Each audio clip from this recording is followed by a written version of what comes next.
Academy of Agricultural Sciences.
저희가 1시 반에 시작인데 아마 원장님하고 연사분들 지금 안 오셨거든요.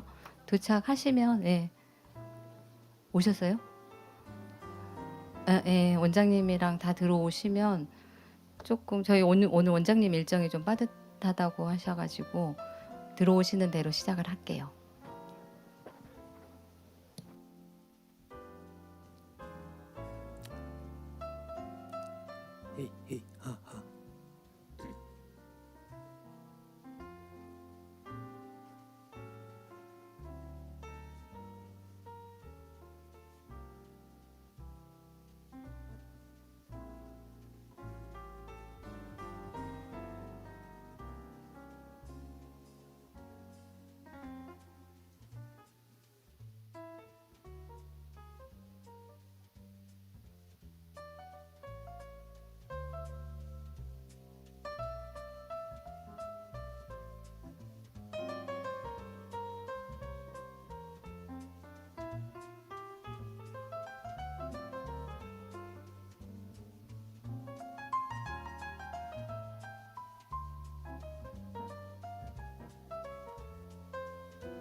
혹시 시작하기 전에 혹시 휴대폰 소리 있으신 분들은 다 이렇게 요새는 뭐 대부분 뭐 무음으로 하고 계시는데 그래도 미리 좀 준비해 주시기 바랍니다.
예, 자리를 잡고 정돈을 좀 해주시기 바랍니다.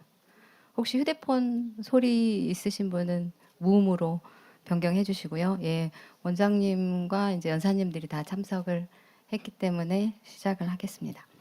지금부터 국제 커피 심포지움을 시작하겠습니다. 저는 전남 농업기술원에서 차와 커피를 연구하고 있는 차산업연구소에 근무하는 조혜성입니다.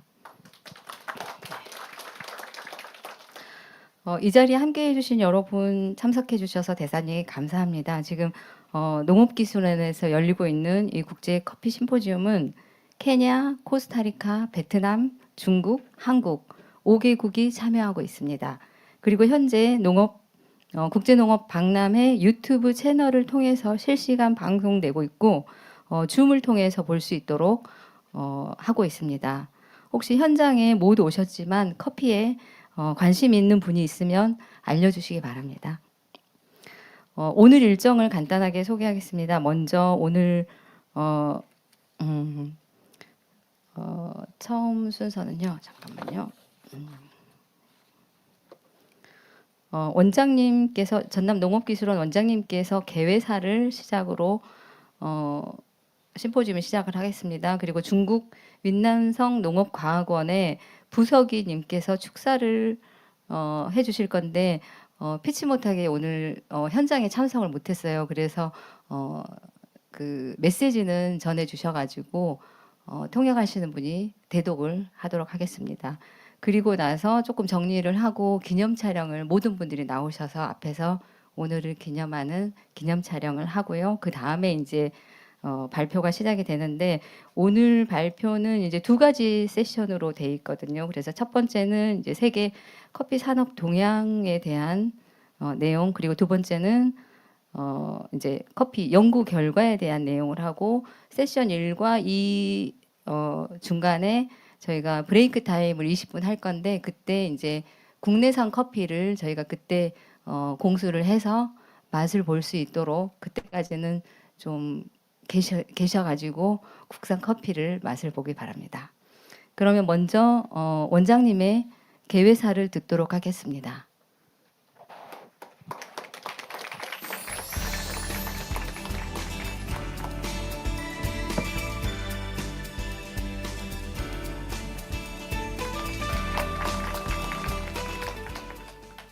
네, 안녕하십니까. 전라남도 농업기술원장 김행란입니다. 오늘 그 심포지엄에 각국에서 굉장하신 분들이 오셨습니다.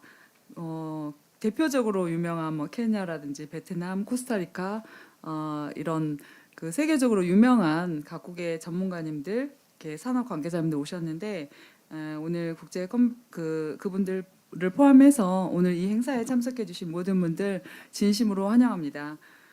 먼저 현장에 함께하지는 못하셨는데 온라인으로 아마 저 다음에 인사 말씀을 전해 주실 것 같습니다. 중국의 윈난성 농업과학원 부석이님께 감사의 말씀을 드리고 또 중국의 그 로이치앙 박사님도 온라인으로 발표를 해주실 것입니다. 감사를 드립니다. 아울러 오늘 연사로 참석해주신 케냐의 에미제로노 킵소이 대사님, 대사님 직접 오셨습니다. 박수 한번 주시죠. 지난번 개막식에도 오셨는데 다시 한번 또 와주셔서 너무나 감사를 드리고요. 또 코스타리카도 커피가 굉장히 유명하죠. 코스타리카의 마리아 조세 무노즈 레온 대표님 오셨습니다. 오셨고 또 베트남도 여러분들 아시겠지만 베트남이 커피 산업이 굉장히 큽니다. 베트남의 쩐란 흥 대표님께 께서 참석을 해주셨습니다. 그리고 오늘 이제 마지막으로 전남대 계시는 남승희 교수님께서도 발표를 해주실 것입니다. 감사드립니다. 제가 내빈을 다 소개를 드렸네요.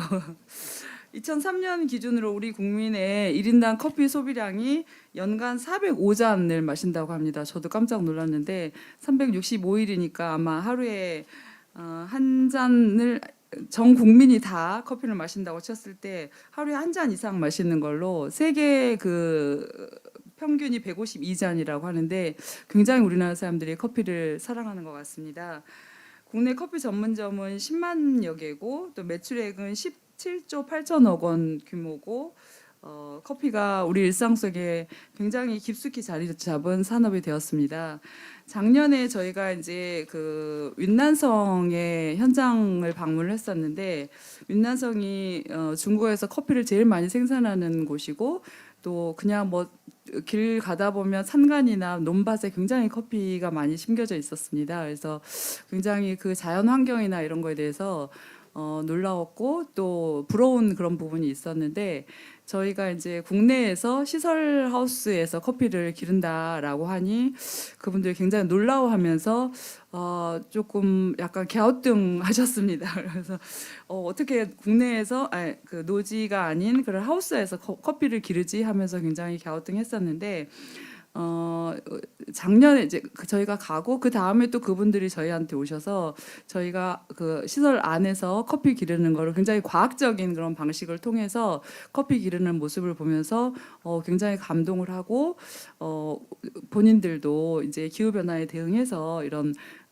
그 실내에서 커피 기르는 거에 대해서 굉장히 관심을 많이 갖고 같이 공동 연구를 하자라고 그쪽에서 오히려 더 적극적으로 지금 논의를 해오고 있는 그런 중입니다. 그래서 그만큼 커피가 국내에서도 많이 우리가 수요량도 많고 전 세계적으로도 이제 커피를 다양한 곳 생산하고 있는데 앞으로는 우리 전남에서 이런 그 K 농업의 일환으로 K 커피를 새로운 어떤 장목으로 저희가 더 발전시켜 나가는 그런 단계에 있습니다.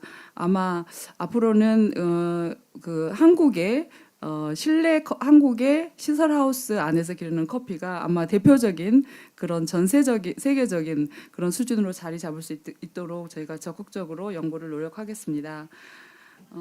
따라서 이제 저희 전남 차산업 연구소를 중심으로 커피에 대해서 재배 기술이라든지 또 품종 연구, 그다음에 가공 유통 인프라 구축을 통해서 국내 커피 산업의 기반을 다져가도록 하겠습니다. 여러분들 아마 커피 산업전 옆에 그 저희가 저쪽에 시설에서 하고 있는데 그쪽에서 아마 농가에서 그 커피를 생산한 거를 직접 이렇게 브루잉을 해가지고 판매하는 걸 맛을 보셨겠지만 아마 상당한 수준으로 안정화되고 있는 것 같습니다. 따라서 오늘 개최되는 심포지움이 저희 그 K 국내 커피 산업을 좀 지속적으로 발전시킬 수 있는데 굉장히 중요한 그런 방향과 어떤 이렇게 발전의 그런 시발점이 되는 그런 뜻깊은 자리가 될 것이라고 생각을 합니다. 오늘 학계 또 연구기관 산업계가 함께 논의를 하면서 전남 커피 산업이 지속 가능한 성장 모델을 만들어 나갈 수 있도록 여러분들께서 많이 지원해 주시기를 부탁드립니다. 오늘 심포지움이 국내 커피 산업의 새로운 도약을 이끄는 출발점이 되고 또 참석해 주신 모든 분들의 열정과 지혜가 이 자리에서 다 모아지기를 바랍니다. 다시 한번 귀한 발걸음 해주신 모든 분들 감사드리고 여러분들에게 뜻깊은 교류와 배움의 장이 되기를 기원합니다. 감사합니다. 네, 감사드립니다. 저희 원장님께서 작년에 저희랑 민남성 커피 연구소를 다녀오셨거든요. 그래서 그 내용을 잘 알고 계셔서 커피에 대한 애정이 더 많아지신 것 같습니다. 예. 다음은 중국 그 윈난성 농업과학원 왕 하이엔 부서기님으로부터 전달받은 메시지를 통역사님께서 대독하도록 하겠습니다. 부탁드립니다.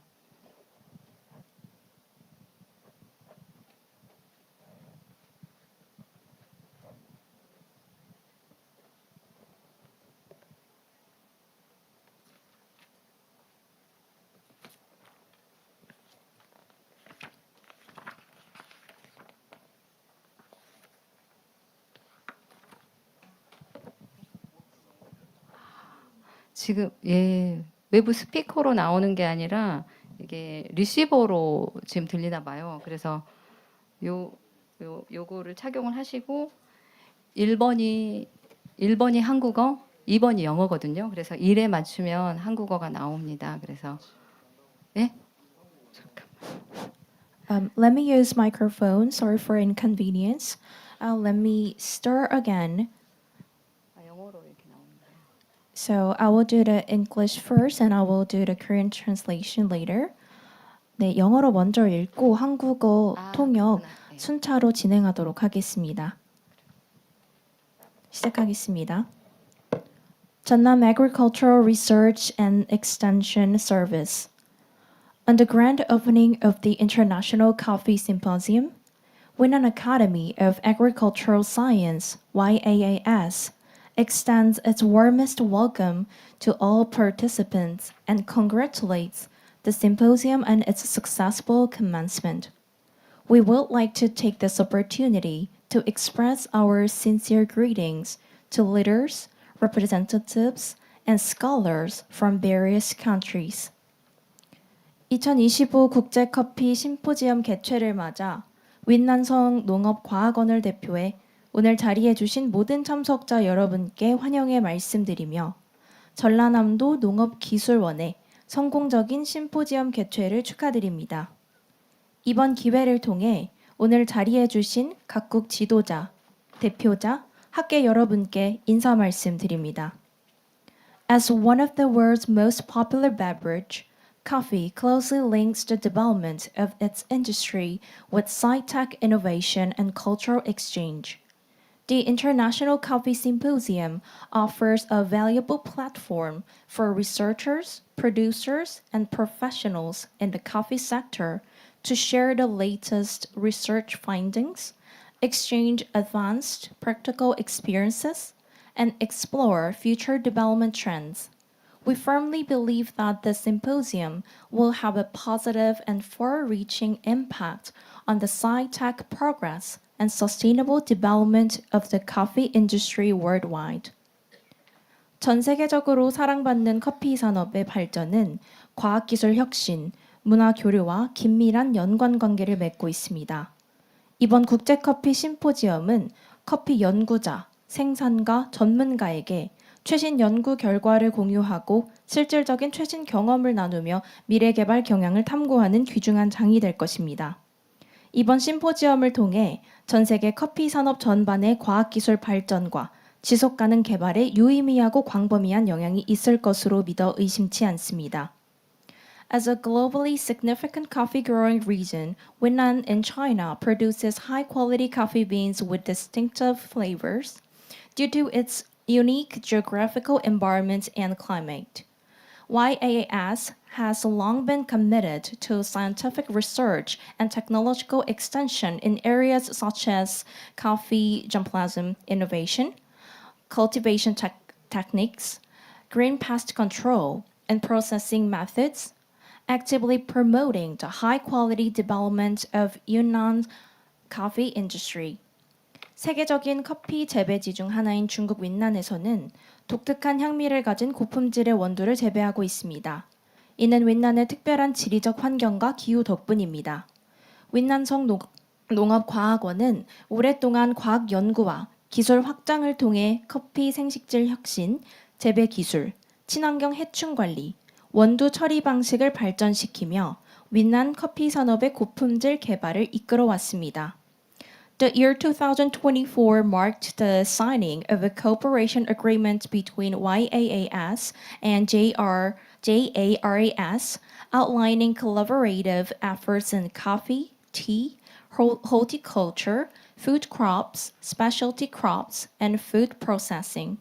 Over the past year, the two institutions have engaged in various forms of collaboration, including personal exchanges and joint program applications, achieving a promising start. We sincerely hope that the symposium will serve as an opportunity to deepen mutual understanding with the coffee research community and industry in the Republic of Korea, and expand cooperation channels, and work together in areas such as variety breeding, deep processing, brand building, and market expansion. By joining hands, we can better address the common challenges facing the global coffee industry and seize shared development opportunities. 2024년은 윈난성 농업과학원과 전라남도 농업기술원의 협력협약이 맺어진 해입니다. 그동안 커피뿐만 아니라 차를 비롯해 원예학, 식품 재배, 특수작물, 식품 가공 분야에서까지 협력해왔습니다. 그동안 두 기관이 다양한 분야에서 손을 잡고 전문가 교류, 공동 프로그램을 시작으로 유망한 미래를 열어가고 있습니다. 오늘 심포지엄이 서로를 더 이해하는 기회가 되기를 바랍니다. 한국 커피 연구계, 한국 커피 산업과도 더 많은 협력의 채널이 열리고 품종 개량, 딥프로세싱, 브랜드 빌딩, 시장 확장에까지 이 협력이 발전되기를 기대합니다. 우리가 함께 손을 잡고 나아간다면 글로벌 커피 산업의 공통 도전 과제를 해결하며 공동 개발 기회를 얻을 수 있을 것입니다. We wish the International Coffee Symposium a complete success. May all participants enjoy productive exchanges and a rewarding experience during the event. Thank you. 오늘 2025 국제커피 심포지엄의 성공적인 개최를 기원합니다. 오늘 참석하신 모든 분들이 생산적이고 의미 있는 교류의 시간을 즐기시길 바라겠습니다. 감사합니다. 네, 감사드립니다. 혹시 뭐 유튜브로 보고 계실지 모릅니다. 박수, 뜨거운 박수 한번 보내주시기 바랍니다. 네. 제가 시작하기 전에 사실은 좀 오신 분들을 소개를 시켜드려야 되는데 대신 원장님이 소개를 해주셨고요.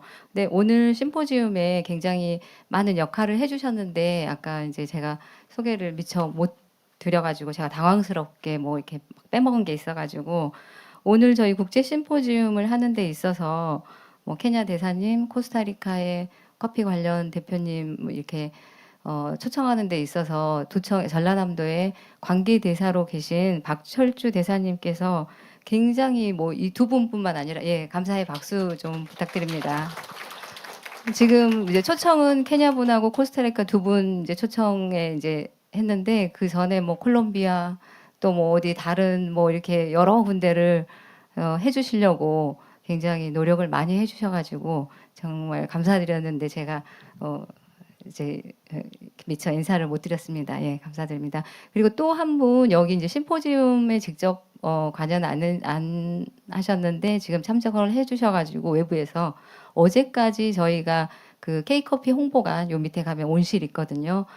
찻집도 하고 농가들이 체험도 하고 그런 그 장소인데 3일 동안 아시아 커피 연맹에서 그 브루잉 챔피언십을 해주셨어요. 3일 동안 굉장히 목 아프게 진행을 해주신 송동필 연맹장님 소개시켜 드릴게요. 감사합니다. 네. 네.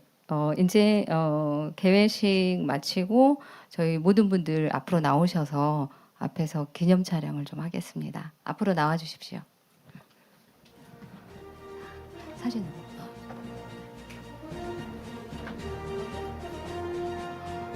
아마 다 나오시면 좋지 않을까요? 올라가고 뒤에 올라가고 앞에 서고 이렇게 절반 앉고 이렇게 해도 될 것 같은데요. 예. 예. 커피를 좋아하시는 분은 다 나오세요. 예.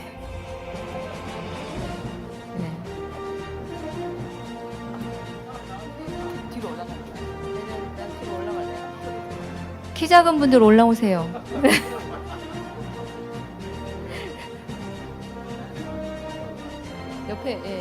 옆에 서시고 다 좀. 혹시 여기 찍히면 뭐 좋은 커피 주실지 누가 아십니까? 예. 장담은 못하지만요.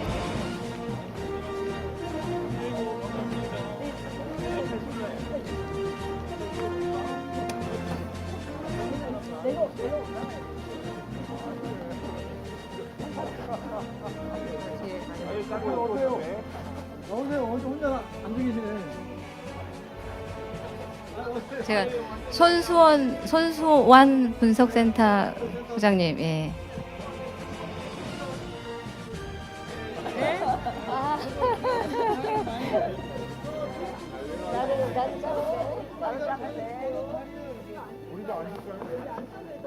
앉아도 될 것 같습니다. 남녀는 전혀 상관 아니요. 안 들었으면 안 나와.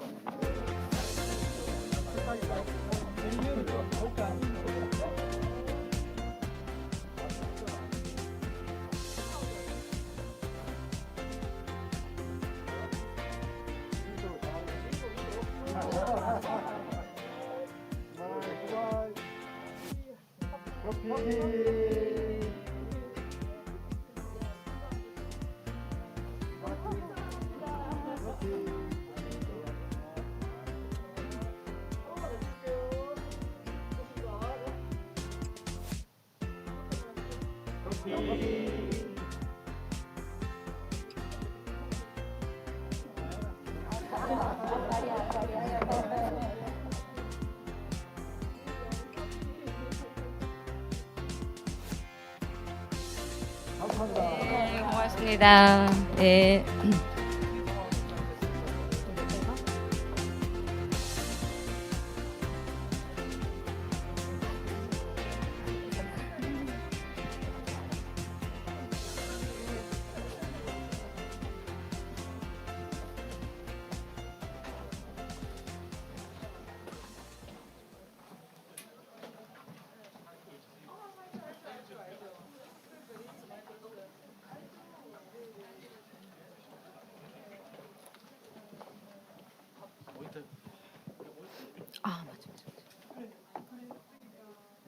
스크린.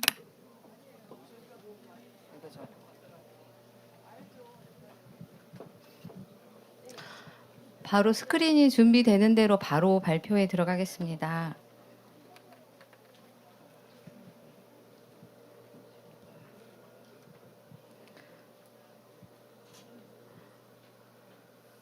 네, 첫 번째 세션은 앞에서 제가 얘기한 것처럼 세계 커피 산업 동향에 대해서 아프리카에서는 케냐, 그리고 중미에서 코스타리카, 그리고 아시아는 베트남이 대표로 발표를 해주시겠습니다. 그래서 첫 번째 순서로는 케냐 대사님께서 케냐 커피 산업 동향에 대해서 말씀을 해주시겠습니다. 먼저 발표에 앞서서 에미 제로노 킵소이 대사님을 잠깐 소개를 해드리면 2024년 4월부터 케냐 대사 임기를 시작하셨다고 합니다. 지금 케냐 대사님은 커피도 좋아하시는데 차도 굉장히 좋아하시고 불려? 어디서 가나? 이거요? 이거요? 이렇게? 이렇게요? 아, 이따가 알겠습니다. 그리고 케냐 네 발표해 주시기 바랍니다.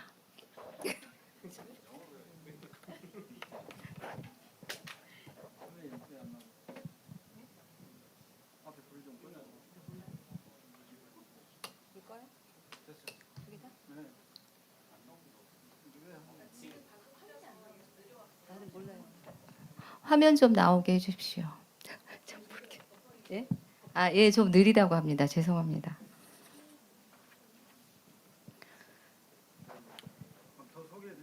예? 맞아요. 예, 대사님은 케냐와 한국 간 무역, 투자 확대, 문화, 인적 교류 증진, 과학기술 및 교육 협력 등의 많은 역할을 하고 계신다고 합니다. 특히 커피도 좋아하시는데 차를 굉장히 좋아하셔서 작년에 저희가 송도에서 열리는 그 차 행사에 갔었을 때 저희가 이제 차를 전시를 했었는데 굉장히 관심이 많으시고 꼭 뭐 오고 싶다고 그때 작년에 뵀었거든요. 그래서 이제 근데 오늘은 커피를 또 발표를 해주시고 내일은 차를 또 보러 가시고 싶으셔가지고 차를 보러 가실 겁니다. 예, 부탁드립니다. 안녕하십니까?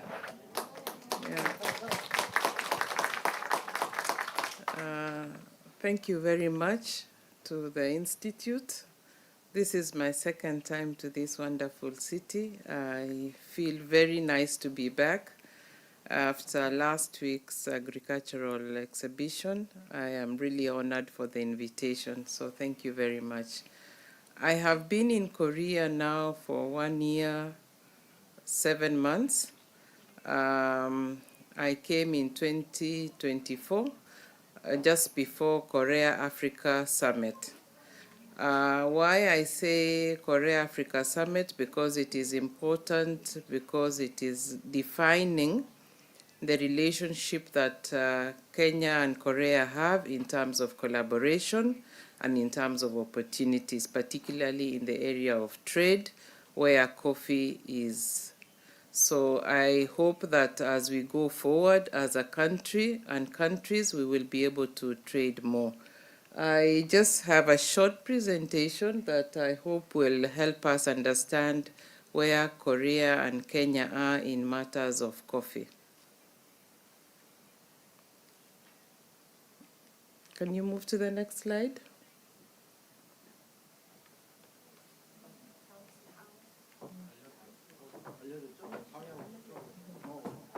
Okay, so thank you. You are aware that Kenya is predominantly an agricultural country. We are situated on the eastern coast of Africa. So we have a coastline and we are within the equator. So being in the equator, we have 12 hours of sunshine and 12 hours of night. So that affects a lot of the character of the crop and the character of plants, because it is experiencing 12 hours of sunshine and 12 hours of darkness. We only have 2 seasons, the rainy season and the dry season. So when it rains, it is raining and shining. When it is dry, it is just a lot of sunshine. So this has affected the quality also of the taste of the coffee. Most of our soil is volcanic and dark cotton soil. So that also is a character to take into account. Coffee came to Kenya in around the year 1893 from Brazil through the Brazilian missionaries. So we were introduced to the Arabica coffee, which has stayed with us up to today, and it has grown over time. So you'll find that primarily we are known for Arabica coffee, which has those characteristics. It is acidic, it has full body, a wine flavor, and complex fruit notes depending on where the coffee is found. So that is our defining trend or taste in terms of coffee. The coffee industry in Kenya has evolved over time. It has gone through a lot of quality assurance because we care about coffee in terms of ensuring that we have quality coffee to the world so that we maintain our brand. Primarily, you will note that all coffee that is exported out of the country will be capped by the Coffee Directorate. This is the regulating directorate that ensures that coffee that is leaving the country is of a good quality. So you have the grades there. Those that are in the industry will identify with those grades. Kenya AA, you have Kenya A, B, C, and B, D, depending on how it is. Lately, we have also ensured we have a strong and a strict auction system. Nairobi Coffee Exchange ensures that there is transparency in terms of pricing, so that pricing is not inflated or hoarding does not exist within the market, to ensure that the coffee that goes out at the premium price and the price that is competitive with what is available in the world market. Processing standards, this is an area that has evolved. We have seen double fermentation, clean water wash take place, raised bed drying to enhance the quality. So over time, since 1893 to date, we are seeing a growth in terms of quality and in terms of quantity. Traceability is also one of the things that is made to ensure that the coffee that gets into the world market is of good quality. So cooperatives are registered, estates are registered to ensure that we know who is selling what. And when you get a cup in Seoul, you can actually tell from where it came from. You have seen when you buy the coffee that is Kenyan, like with all other coffees, it will even tell you the farm and the date it was harvested and the date it was picked. So we have sustainability. This is a very big thing now. Sustainability of the coffee farms. We are seeking to ensure that we see that we comply with the changes that are happening in climate change. There is a call, particularly with the Rainforest Alliance and such groups, particularly for those that are for the European market. They are very conscious about where the coffee is growing. We are not cutting trees to plant coffee. So we are ensuring that there is a environmental intact. Is not we don't cut trees to replace it with a coffee bush. So this is an indication of where our coffee is. That is our map, and you will see that most of the coffee growing area is at the center, which is this is the islands. So at the equator runs from across here. So this is where the equator will run. So that has a lot of influence on how the coffee is, and the highlands. The altitude is really high. The highest point is Mount Kenya there at 5,199 meters above sea level. So the coffee growing areas are pretty high in the mountains. So that also has an impact in terms of character because it is cooler on the highlands. It is there is more rain in the highlands, and the soil nature is different. So our main picking seasons are October to January. October and January, after flowering, it has gone into full bloom and the rains have subsided. That allows us to be able to pick the coffee. And then we have the second crop, which will be usually in June and August. That is usually a low volume, but still pretty good quality. So that is the patterns, which is the main defining thing about Kenyan coffee is the rain season. I want to focus on these areas.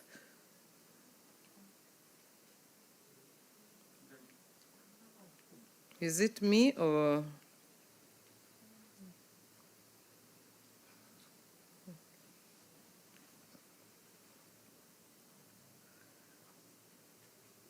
So the first region is Central and Nairobi. The number one there, Central and Nairobi, are the primarily original coffee sites, and they have plowed coffee for over 100 and so years. They have been the number one coffee producers. The eastern side is also emerging. Rift Valley is a new market. It's a new area that is growing now coffee, more recent. And the western circuit is also Western and Nyanza regions. So if you're getting coffee from these areas, you are most likely to get some shift in terms of characteristic, in terms of the taste, and in terms of the flavor. So as a coffee buyer from Korea, these are some of the things you will need to ask yourself. Where are you sourcing your coffee in terms of the taste that you're looking for? So that should be a guide for you. In terms of performance, Korea is our number 4 market in the world. We take pride in the volumes that we hope Korea is giving us. We are looking to increase this volume. One of the handicaps that we experience is the tariff.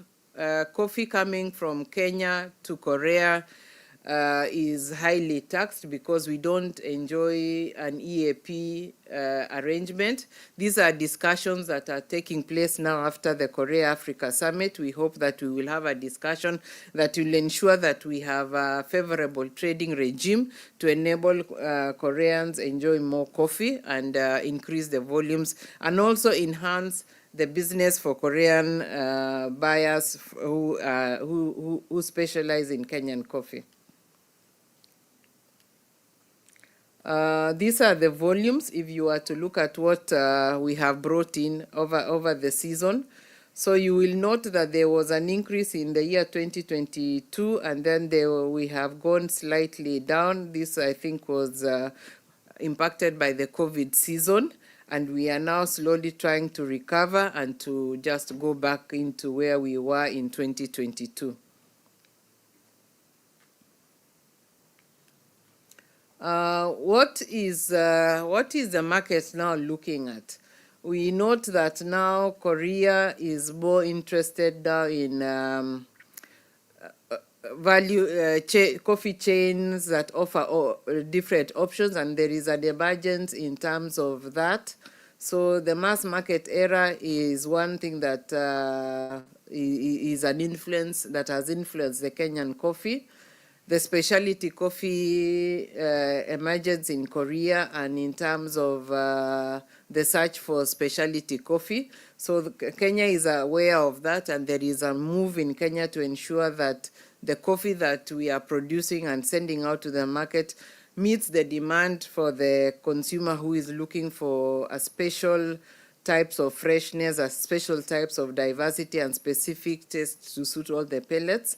We are aware of the requirements now around the coffee trade for single trade for origin focus. Kenya is also shaping that in terms of the laws. We have now seen new laws in Kenya, the coffee regulations that came out are ensuring that that is managed to ensure that our coffee is enjoyed with the possibility of noting the singularity of origin in the market.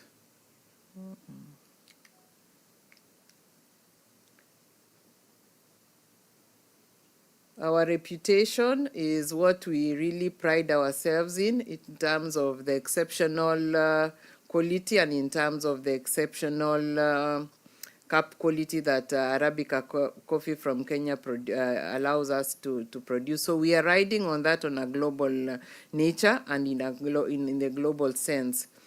In terms of the culture here, as was alluded to by the director, Koreans consume and more than the average global per person per cup. So we are looking at that market and trying to see how can we satisfy that market and that demand to ensure that the Korea is able to still consume and enjoy the quality coffee, particularly from Kenya in terms of taste and in terms of variety. What are the possibilities in terms of collaboration? We are thinking in terms of possibilities for us to enhance sharing in technique and quality enhancement. This is a possibility that this particular the institute that is hosting us today and Kenya Coffee Board can put hands together in terms of research to see how we can enhance research practices and in terms influence the quality and techniques.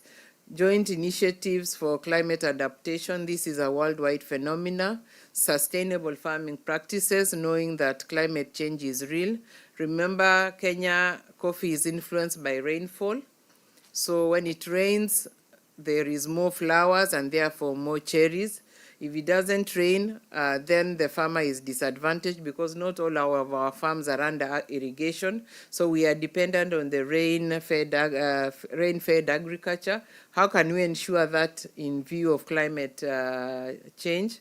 Is there research that can be borrowed? And I think a case in pointing is what you are doing in Korea, farming coffee under a greenhouse. Is that something that can be looked at in the future for Kenya? These are possibilities because it tells us that in terms of adaptability, we must be resilient. In terms of market development, we are looking into applying Kenyan specialty processing to develop premium domestic market segments in Korea. So this is an area that that is evolving and it grows every day. There is a new technique that is brought out into the market by the demand of consumers. So we're hoping that it can be a possible area of collaboration.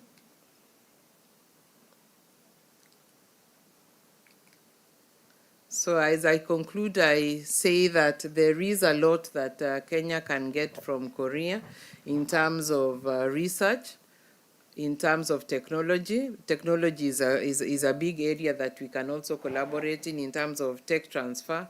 But all said and done, I think as collaboration, Kenyan coffee in Korea is doing well. We appreciate the market that Koreans have given us, and we want to thank you for supporting Kenyan coffee every day, all the time. Thank you. 감사합니다. 네, 감사합니다. 네, 감사드립니다. 케냐 대사님께서 이제 발표를 해주셨는데, 사실은 본인도 발표하시고 그 케냐에도 커피 연구소가 있어서 그분들을 이렇게 비대면으로도 발표를 했으면 좋겠다 하고 이렇게 소개를 해주셨는데 저희가 시스템적으로 좀 그게 잘 안 되는 거여가지고 이번엔 자리를 못 모시고 다음에 기회가 있으면 또 커피 연구소 쪽하고도 교류를 하려고 지금 생각을 하고 있습니다. 감사드립니다. 케냐의 커피 산업과 국내 한국과의 관계 또 저희 시설 재배에 또 관심을 보이는 그런 내용들을 발표를 해주셨습니다. 다음 연사님은 중미의 이제 커피 유명한 코스타리카의 커피 산업 동향에 대해서 마리아 조세 무노즈 레온 이름이 좀 길죠. 예. 서울에 있는 마리아 씨는 서울의 스페셜티 커피 브랜드 매장인 머더씨라는 매장의 창립자이고 대표로 지금 있고요. 한국말도 아주 잘하시는 코스타리카 분이십니다. 그리고 자료에 찾아보니까 식품 공학을 하셨다고 이렇게 돼 있더라고요. 그래서 또 저희랑 이번에 또 대사님을 통해서 이제 연결이 돼서 커피 관련된 뭐 산업이라든지 중미의 정보들을 서로 교류하는 기회가 될 수 있을 것 같습니다. 부탁드립니다. 네, 감사합니다. 이거 한 번 되는지 이거 포인트 혹시 안 되는 건가요?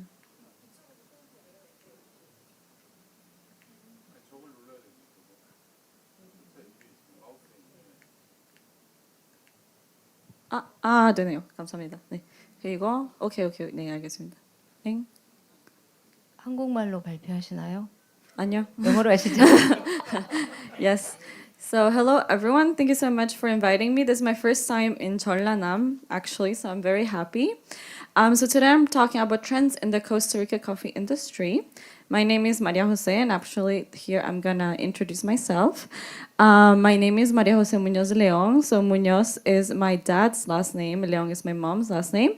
And I've worked in Costa Rica, France, and Korea. Right now I live in Seoul. And I founded and I'm the CEO of Mother Sea Coffee. We're importing coffee from Costa Rica to Korea, not only Seoul. And well, I've worked in the coffee industry for a long time. I'm a barista, as it says here. I'm a certified barista. And my base is food engineering, but I also did my master's in bioethics policy. So let's get into what Costa Rica is. Costa Rica is this tiny country. We're literally in the center of America.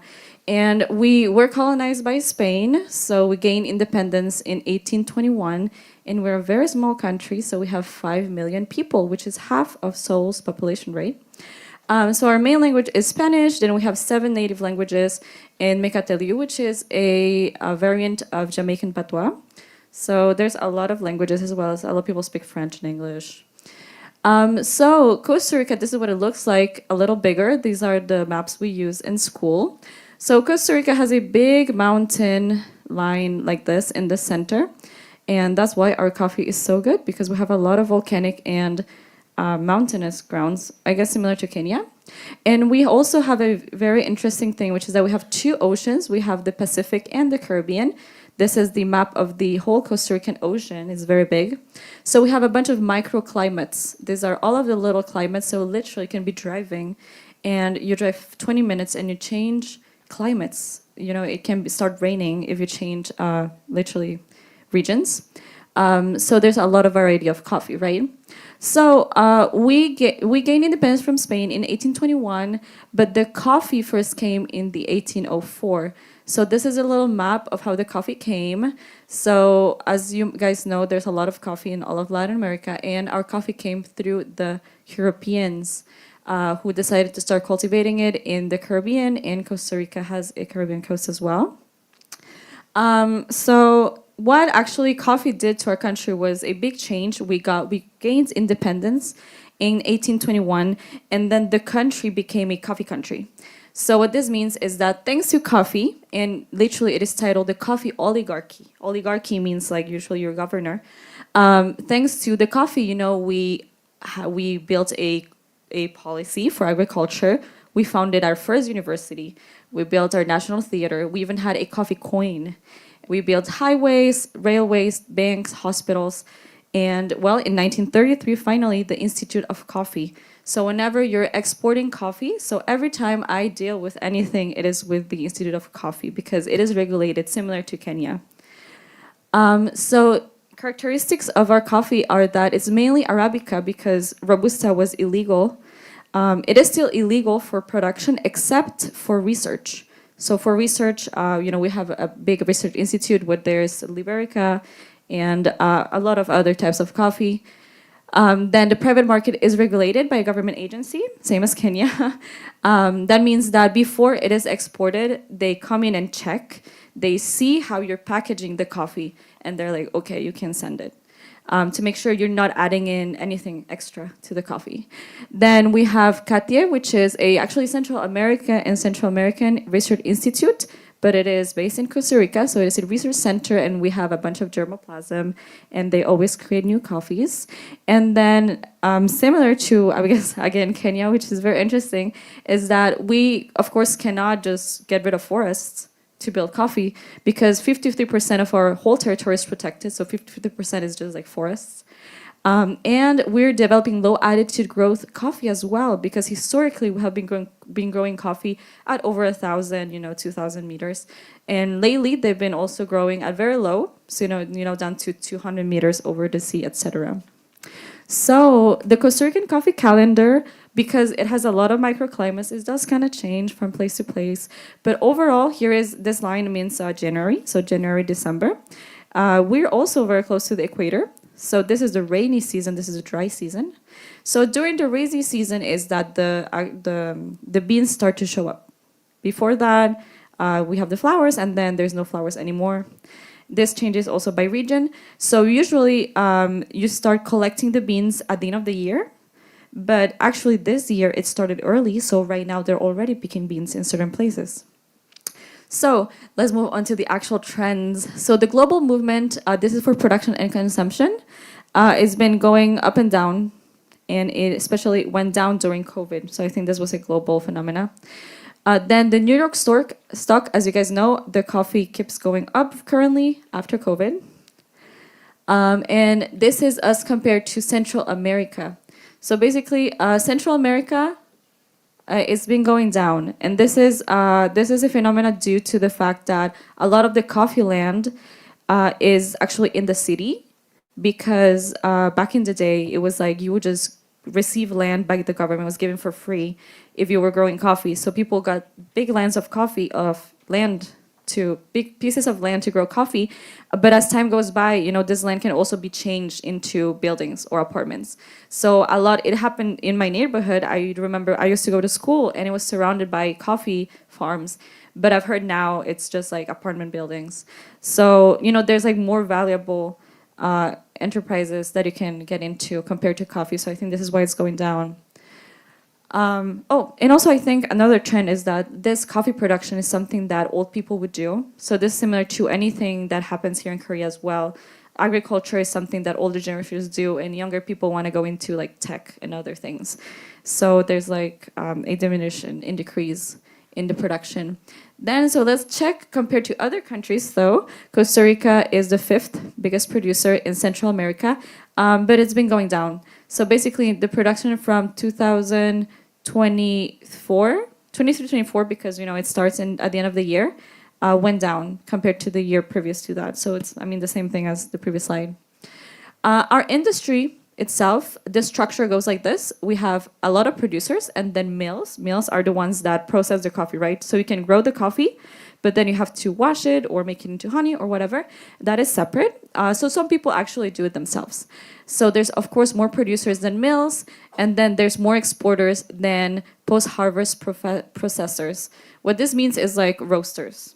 Or people who make it into cold brew, stuff like that.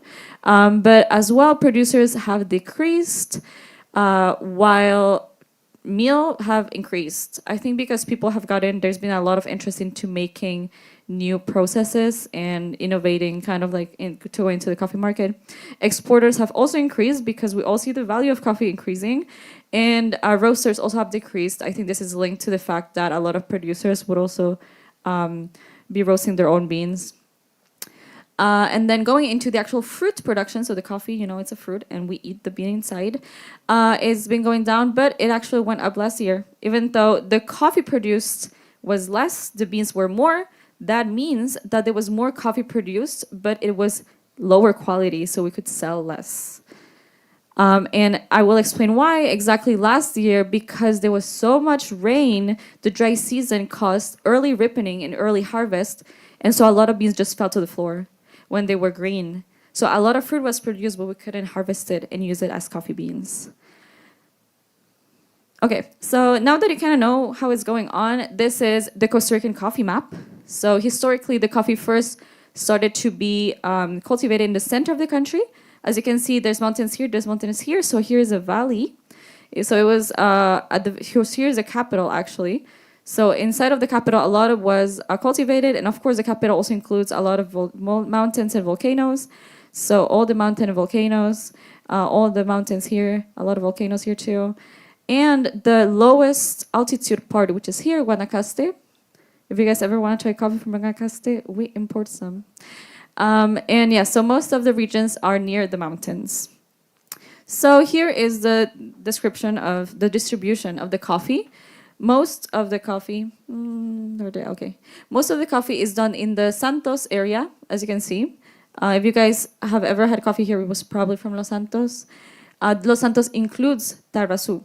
So it's called Los Santos, and this is how we in Costa Rica use it, which is different from what the other the world uses. It's called Los Santos because every single neighborhood has the name of a saint. So it's like Saint Joseph, Saint whatever. So it's called Los Santos. Tarrazú is included in that part. Okay. And then Occidental Central Valley in Cotobruz. So all of these are the bigger producers, and the least production is done in the northern part over here. I think maybe because they actually produce very good coffee. We got some recently. But these areas have a lot of indigenous areas, so a lot of indigenous population is just now getting into pretty much commercialization. So I think that's why there's less, even though there is a production and it is very good coffee. Okay, so now let's get into our export versus consumption inside of the country. So interesting thing is, because we became a coffee producing country, the coffee, we would always send it outside and not really drink coffee. So that still happens. You know, we produce a lot of coffee, but we consume less than we make, of course. And as all the trend, it's been going down compared to last year. So then our exports, where is it? Our exports amount have kept kind of stable, I would say, even during COVID. So the production did go down, but the sales kept okay. And then the consumption nationally have had an increase in price, but people consume them less because they're more expensive. So where do we export the coffee? Actually, we barely export any coffee to Korea. I believe because Costa Rican coffee is expensive compared to neighboring countries. First is the United States. Second is Belgium, because Europeans actually drink a lot of coffee. And then Germany here. And South Korea is only 2.8% of our coffee. So it's similar to Italy, Japan, and then the other ones are less than 2%. So how much are we actually exporting? And the price is here as well, USD per 46 kilograms. We use this measure. I'm not sure if Kenya uses this measure, because it's like when you grab a big bag of coffee, we say it's 46 kilos. So the amount has gone down, and the price had a peak during COVID, and then it went down again, but it's going up again. This year, definitely coffee was way more expensive, because last year it fell because of the rain, so there was less coffee. In green beans specifically, the exports have gone down as well, but the price has gone up, as I said. It compared to a couple of years ago, it peaked, went down, and is going up.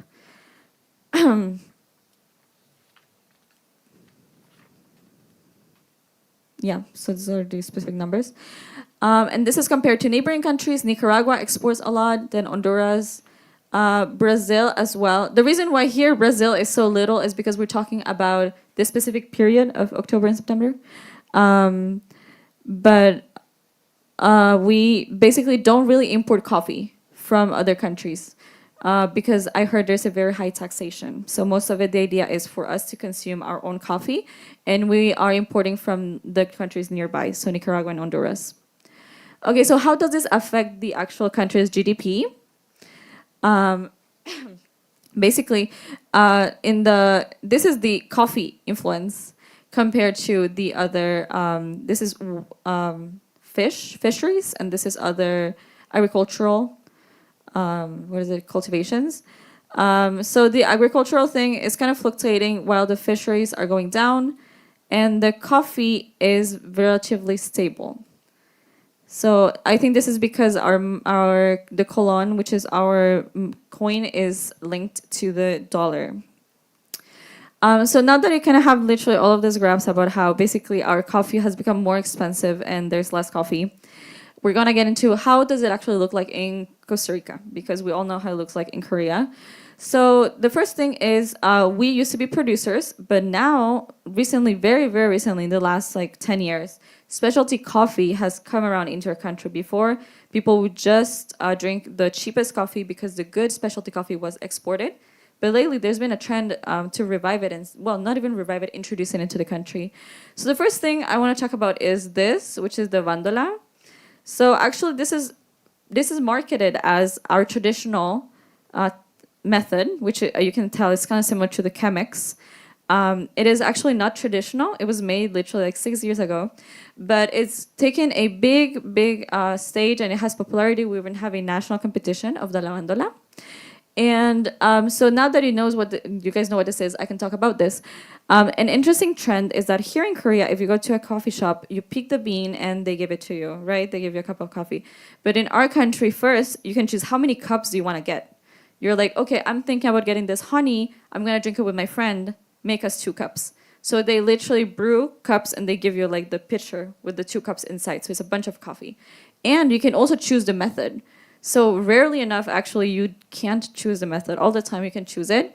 So you can always choose like vandola, French press, V60, Chemex, which is not really popular here, I've seen, but I wish it was. This is what you said. It's more important for Costa Rican consumers to choose the method than the bean. So usually you would see only like 2 or 3 beans, and then literally like this. You can choose it, and like this as well. Of course, espresso and everything and all other methods are also very popular. Another interesting trend is the coffee passport. So this is our passport, like our actual legal when I travel use passport. This is the coffee passport. So this is something I heard started in Mexico. Costa Rica also has it, and it is a protected brand. So basically, it's called Pasaporte del Café, so passport of coffee, of specialty, Costa Rica. This is the first edition, this is the second edition. So basically inside, when back in the day, you would travel with your passport and get stamps of the country you went to. So, when you get to Japan, they give you like a little sticker. So basically this is that you can travel throughout all Costa Rica and get stamps of the cafes you go to. So this is not only like a little neighborhood thing, it's like the whole country has it. Also because there's less people, there's less cafes. But I think Korea should have this as well. But I don't know if anyone's interested in making it. Also, I don't think you could do it totally for Korea. You would have to do like Mapogu, Jeollanamdo Cafe. Like you can't do all of Korea. It would be like this huge book, right? So here's literally what it looks like. It has the cafes, and I heard the new edition also has farms because we have farms. So you can go to the farm, and then it has like the little thing. You get the little stamp. And well, here it is literally. So this is San Jose is the capital, and then you can get it in other cities. So you can get in different provinces, and usually the shops that have the stamp also sell it. So you can see it if you're interested. Actually, there's a cafe show happening in COEX in Seoul. We're gonna have these so you guys can see and come around and see it. So this was it. This was my presentation. You guys saw the number trends and then trends inside of Costa Rica. So thank you so much. 네, 감사합니다. 저희가 시간이 좀 부족할까 봐서 사실은 질의응답을 안 하고 있어서 시간이 조금 빨리 진행이 되고 있는 것 같으네요. 뭐 혹시 물어보실래요? 네.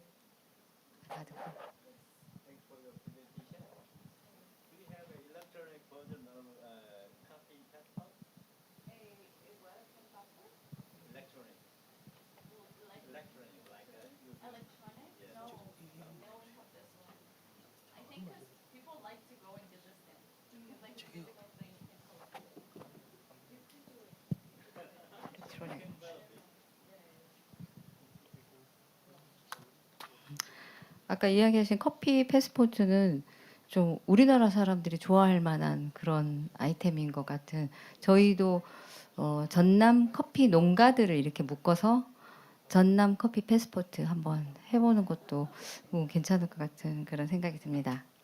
예. 네, 지도도 만들고 거기서 이렇게 스탬프도 찍으면 뭔가를 뭐 이렇게 보상을 해주는 그런 프로그램도 재밌어 보이는 것 같아요. 지금 사실은 한국 사람들이 커피를 진짜 좋아하시고 아까 원장님 이야기하셨는데 우리나라가 1년에 1인당 405잔을 지금 마신대요. 그러면 1년이 365일인데 한 잔을 더 마시는 거잖아요. 근데 이게 어느 정도냐면은 프랑스가 1등이고요. 세계에서 두 번째예요. 우리나라가. 근데 커피가 나오는 데가 요만큼밖에 안 나와요. 근데 커피를 그렇게 좋아해서 사실은 우리나라에서 이게 우리나라의 커피 좋아하는 분들이 저렇게 케냐라든지 코스타리카의 유명한 농장에를 가서 비싼 비행기 값을 들여가지고 커피 투어를 다니는 스페셜티 커피를 맛보겠다고 그런 그 여행들도 꽤 많이 하는 걸로 그렇게 알고 있습니다. 근데 이제 국내에서도 그런 스페셜티 커피의 품질이 되는 그 커피가 많이 생산된다는 이렇게 그 소문들이 나면 국내 커피도 굉장히 어느 정도는 시장이 될 거라고 산업이 될 거라고 생각을 합니다. 예, 감사드립니다. 다음으로는 지금 아시아의 베트남 커피 산업 동향을 말씀해 주실 건데요. 베트남이 지금 세계적으로 커피를 두 번째로 많이 생산한다고 그랬나? 그죠? 생산하는 나라로 앞으로 나와주세요. 예. 잠깐 그 연사님을 소개를 해드리면 베트남의 성함은 쩐란흥 님이시고요. 이분은 베트남의 리엔 비엣 그린 컴퍼니 여기도 커피 회사 대표시고요. 본인도 커피 농장을 지금 한 5헥타 정도 가지고 계시고 그 중에 2헥타인가 3헥타는 나무를 키우고 있고 한 3헥타 정도는 가공하고 있는 그런 용도로 지금 쓰고 있고 요분은 아까 제가 소개해드린 아시아 커피 연맹을 통해서 초청을 해주셔서 앞에 어제까지는 브루잉 대회 심사를 하셨고 오늘은 또 저희 거 발표해 주시고 해서 베트남에서 스페셜티 커피 또 로스팅 커피 드립백 티백 커피 이런 제품들을 수출하고 공급하는 기업의 대표시고 커피 산업 경력은 9년 정도 되시고요. 이분은 또 중국에서도 좀 생활을 하셔가지고 중국말도 잘하시고 그렇습니다. 그러면 발표를 듣도록 하겠습니다.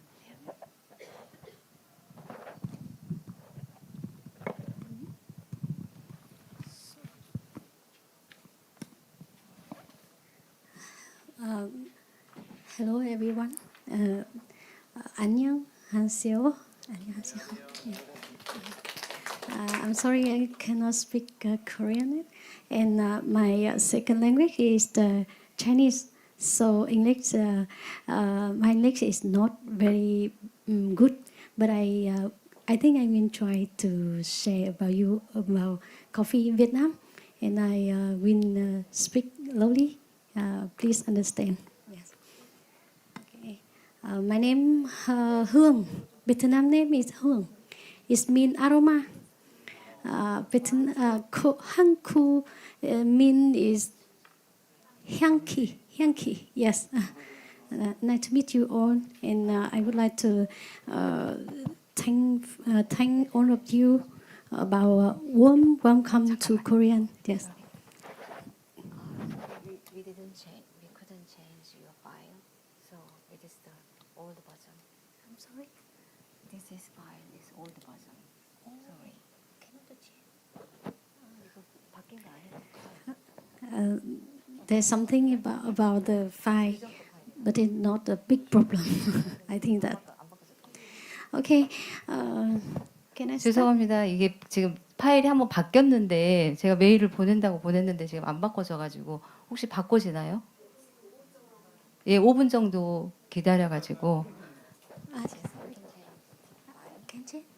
Oh, 5 minutes? Oh, okay. So, a short interview about the coffee in Vietnam. In Vietnam, what is the first thing when you think about Vietnam. Maybe you will think about Vietnam has a long beard and a yellow fur, but another people, the first thing when you think about Vietnam is coffee. Yes, actually, coffee is our country popular drink, and but also a part of Vietnamese culture. Yes. Today, I would like to share a little about the history about Vietnam. The coffee was brought to Vietnam by the French in 1857, and the main variety is Arabica.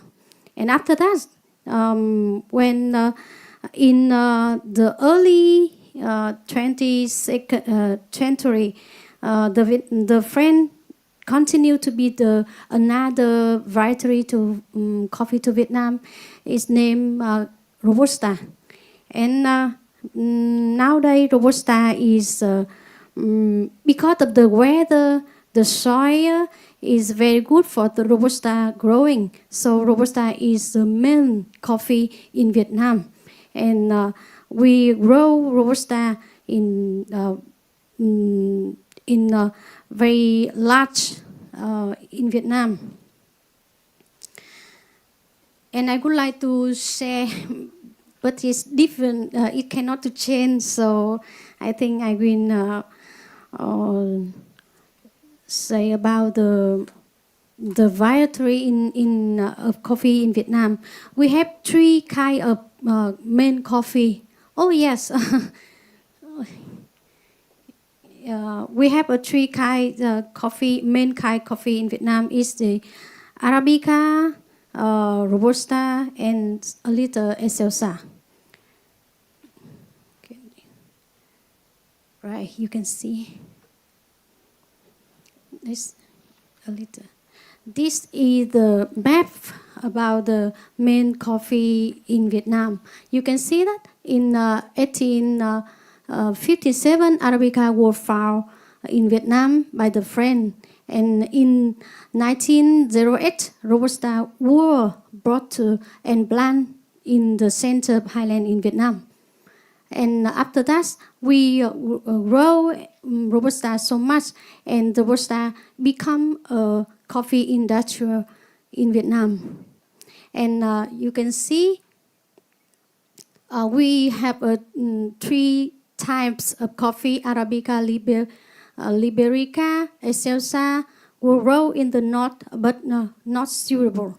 And in the 19 years, Vietnam is leading the coffee producer in South Asia, and we are the second largest producer of Robusta coffee bean in over the world, just only beside of the Brazil.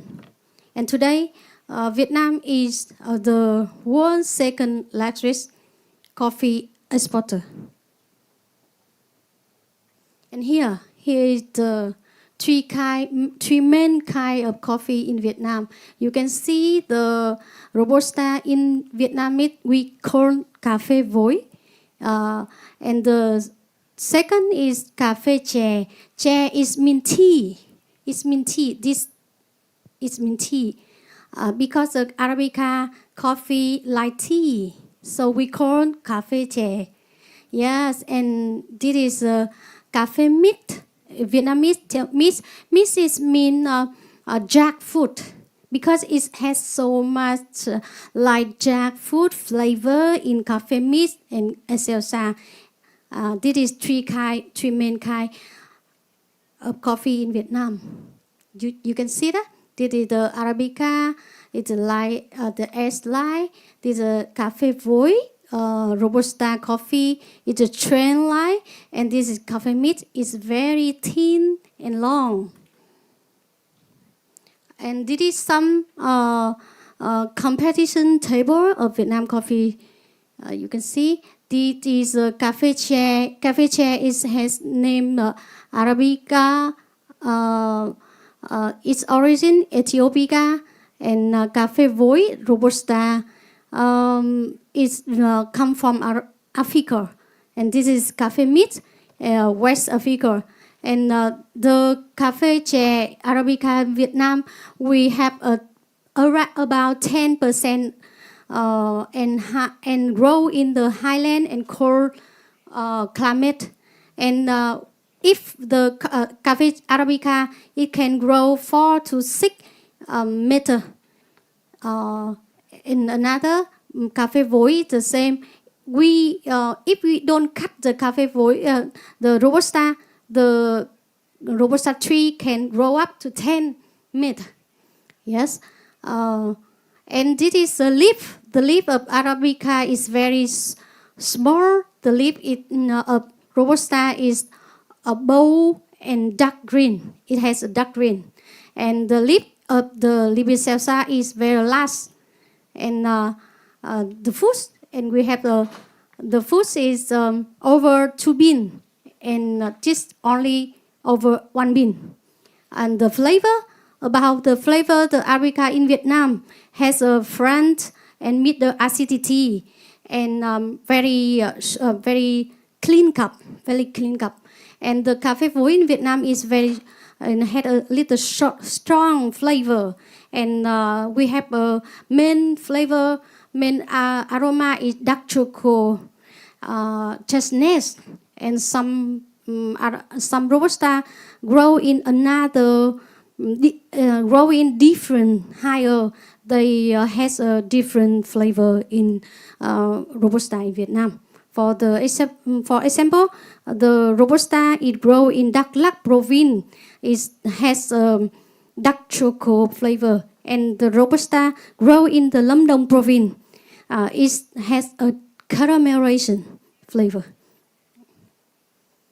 Yes, Vietnam is a country that's the 2 kind of vegetable of coffee is Robusta and Arabica are both produced in Vietnam. And why the Robusta is over than 19% of total growing area, and Arabica is the part of. Here is Vietnam coffee growing map. You can see this is Vietnam, and we have some plantation like Điện Biên is the northeast, Sơn La, Nghệ An, Quảng Trị. Quảng Trị is the center. Here is 3 of the north in Vietnam. We have all Arabica in here. Yeah, and when we come to Quảng Trị province, it's a very, very narrow and had the sea breather. And we can grow Robusta here. From here we can grow Robusta and Arabica also. And now you can see so much province in the north of Vietnam like Kon Tum, Gia Lai, Đắk Lắk, Đắk Nông, Lâm Đồng, all of here. Đồng Nai. Đồng Nai is very near Ho Chi Minh City. All of this we grow Robusta and some Arabica. You can see that the Sơn La, Điện Biên is very famous of Arabica. The Arabica here has a stone fruit flavor, and the Arabica in Lâm Đồng, Cầu Đất, this one, it had a different flavor. They has a citrus and very clean cup flavor here, and this one is stone fruit flavor and very sweet. Yes. You can see that Lâm Đồng province is named especially Đà Lạt Cầu Đất, very famous in Arabica. And Sơn La and Điện Biên is the northeast region. And the coffee in Sơn La is more and more widely nowadays. And this is Quảng Trị in Nghệ An, is the center of Vietnam.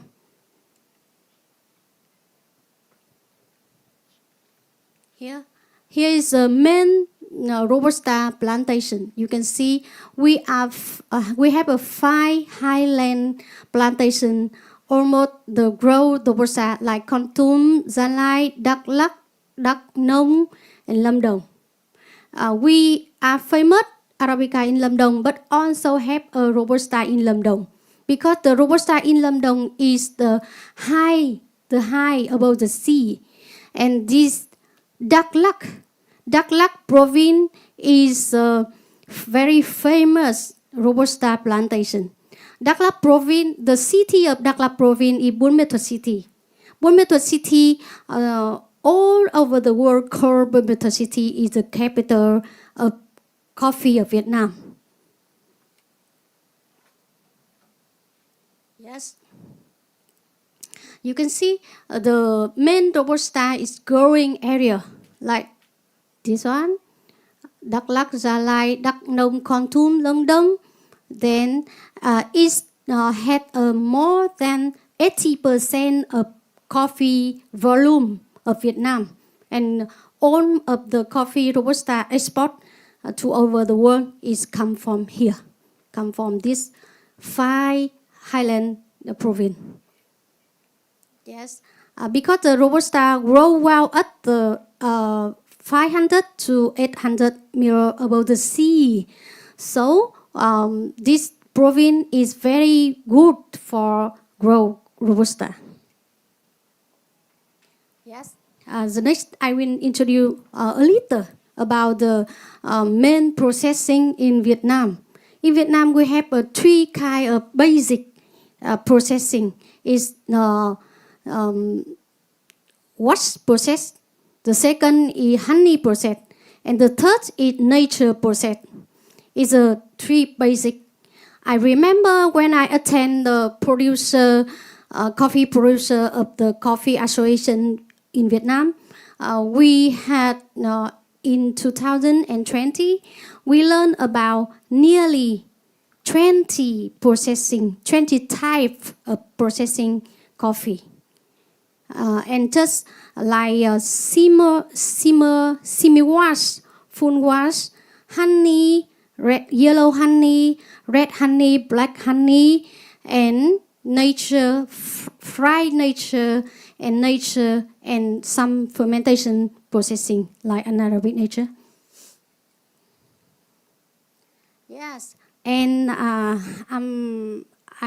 today I stand here and would like to share you the newest about some number of Vietnam, because it's very new. Yesterday, in October 24 and 25, we are finished the coffee crop, and we have a number. This year, Vietnamese in coffee industry has grown in 2024 and 2025 crop year with a history mark. Yes, we export turnover recover $8.5 billion. Yes, and this is a new number. And in the Mr. Nguyễn Nam Hải is the chairman of Vietnam Coffee and Cacao Association, is VCOFA. We call VCOFA. There's say that from October 2024 to September 2025, Vietnam export output reached over 1.5 million tons and earning more than 8.4 billion USD. It up 1.8% and in volume, and up 55.5% in volume compared to the 2023 and 2024 crop years. Now, this is also the coffee crop with highest export turnover ever. Yes, this is something very new. I update yesterday. Yes, because we just finished 1 year, one meeting of the end year in the October, and we just update in this new.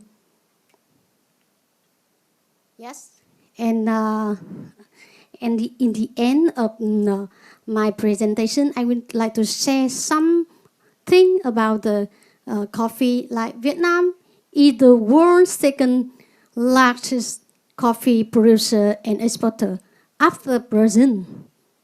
And Vietnam is the world largest exporter of Robusta. Because although we are the second producer in the world, but we the largest export Robusta in the world. Yes, the coffee were introduced to Vietnam by the French. And two main coffee varieties go in Vietnam is Arabica and Robusta. The coffee counted for over 19 to 19.5% of country of coffee output. The Arabica is for 9 to 10%. Oh, also we have both Arabica and Robusta, but the most is Robusta, and the leader is Arabica. And the Central Highland is the largest coffee growing region in Vietnam. It's more than 80% of output. And the 5 key coffee growing provinces include Đắk Lắk, Gia Lai, Đắk Nông, Lâm Đồng, Kon Tum.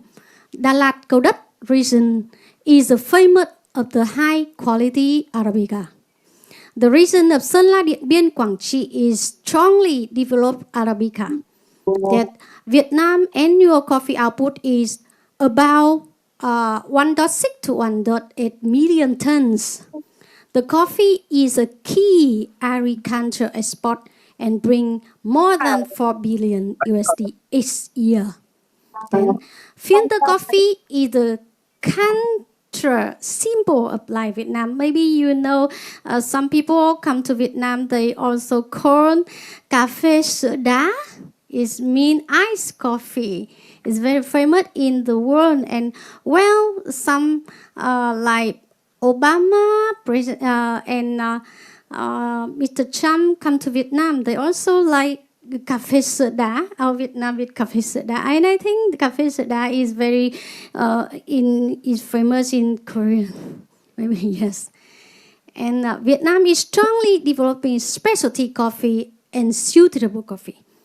Because I think that in the past, we produce so much coffee and to become the world of second largest producer. But we lack something, lack of the quality of something. So I think now Vietnam to become a new circle in coffee, we start to do a specialty Robusta coffee. About this 10 years, I learn and I do and I export some 5 coffee. And they maybe you will think more about 5 coffee in Vietnam. And like me and younger producer in Vietnam are wishing that we will change the quality of Robusta in Vietnam. Thank you so much. I finished my presentation. Thank you. 박수 부탁드립니다. 감사합니다. 예, 여기까지 해서 사실 세계 이제 커피 산업 동향에 대해서 이야기를 들어봤습니다. 근데 베트남은 뭐 이야기한 것처럼 세계 2번째로 생산을 많이 하고 수출은 또 제일 많이 한다고 그래서 굉장히 저희가 관심이 많고요. 그 설명할 때 지금 커피 체리 건조하는 방법에 대해서 이렇게 좀 몇 가지 3가지 이제 설명하셨잖아요. 이 방법의 내추럴, 뭐 워시드, 허니 요 방법에 대한 그 가공된 그 생두가 저희 그 K커피 홍보관 온실에 이렇게 전시가 돼 있거든요. 그러니까 혹시 이따 이제 끝나고 중간에 뭐 쉬는 시간이든지 관심 있으시면 한번 보시면은 더 이게 이해가 잘 될 것 같습니다. 그래서 지금 시간이 조금 원래 지금이 이제 3시 20분에 끝나는 건데 한 30분 정도 조금 빨리 진행이 되고 있고 지금 국산 커피가 지금 아직 도착을 못했습니다. 그래서 지금 3시 한 6분 쯤에 도착을 한다고 해서 한 조금 커피를 즐길 수 있게 3시 10분까지 휴식을 하는 걸로 그렇게 하고 3시 30분, 3시 30분에 이제 세션 2로 들어가게 되겠습니다. 그리고 좀 안내 말씀 드리면 죄송스럽게도 이 맞은편에가 화장실이 있는데 거기가 지금 여기는 연구동이다 보니까 실험하는 기구들도 많고 약품도 많이 이렇게 취급하고 해서 지금 닫아져 있거든요. 그래서 이쪽으로 나가셔서 오른쪽에 이제 본관 건물이 있어요. 본관 건물 1층에 화장실, 뭐 남자 여자 화장실 있고 2층에도 화장실이 있거든요. 그러니까 그쪽을 활용을 하시고 그냥 화장실 다녀오셨다가 국산 커피가 도착을 하면 오늘 커피는 화순에서 재배한 커피를 지금 제공을 해주셔서 맛을 보게 되겠습니다. 그래서 쉬었다가 3시 30분에 시작을 하겠습니다. 어디 가지 마시고 오후에는 이제 또 그 두 번째 세션에서는 이제 중국의 운남성에도 커피 연구소가 있거든요. 그래서 커피 연구소에서 커피 관련된 그 산업 동향도 포함해서 연구 동향을 운남성 농업과학원의 연구원께서 발표해 주시고 또 한국의 저희 농업기술원의 차산업연구소의 박현석 연구사가 우리나라에서는 지금 하고 있는 커피 연구가 중에서는 최고로 많이 한 사람이거든요. 그러니까 결과에 대해서 좀 잘 들어주시고 세 번째로 이제 전남대 남승희 교수님께서 저희랑 같이 공동 연구도 지금 하고 계시고 그 전에 했던 커피 부산물들을 활용을 해서 산업화하는 내용 이렇게 3가지가 남아 있습니다. 그래서 농가분들 포함 뭐 관심 있는 분들이 들으시면 굉장히 좋을 것 같습니다. 그래서 좀 쉬셨다가 3시 30분에 뵙겠습니다. 감사합니다.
이거 보세요. 잠깐만요.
3시 30분이 됐습니다. 밖에 계신 분들 들어오세요.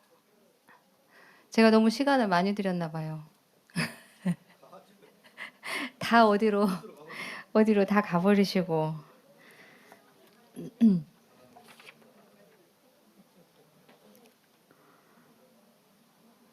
3시 반.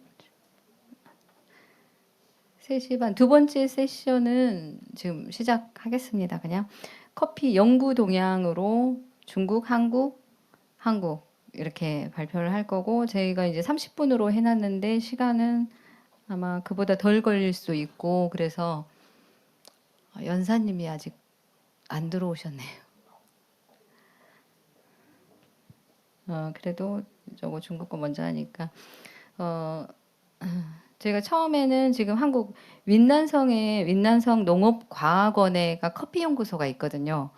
그 작년까지는 아열대 뭐 경제작물 연구소 해가지고 바나나도 하고 뭐 망고도 하고 요런 커피도 하고 이렇게 연구를 했었는데, 올해는 커피 연구소를 따로 이름을 붙여가지고 더 이렇게 신경 써서 한다고 이야기를 하더라고요. 그래서 이제 원래는 저희 이제 10월 27일 어제 그제 이렇게 들어오셔가지고 저희 이제 발표를 하려고 했는데 뭐 비자 문제가 조금 문제가 있어가지고 못 오시고, 대신에 자료를 다 해놨으니 녹음해가지고 녹화해서 영상으로 들려주시라 했고, 아까 부서기님은 그냥 원고만 주시고 우리 보고 이제 전달만 해주라 요렇게 했거든요. 그래서 중국 윈난성 농업과학원의 리 구이핑 요분은 이제 저희가 파일로 해서 조용히 듣는 걸로 그렇게 하겠습니다. 파일 좀 틀어주세요. 여기서 이제 산업 동향하고 연구 동향을 같이 아마 영어로 녹화를 한 것 같습니다. Good afternoon, ladies and gentlemen. My name is Lu Yuqiang. I come from Yunnan Academy of Agricultural Sciences. I am honored to attend today's conference. The topic I will share with you today is current situation and scientific research progress of China's coffee industry.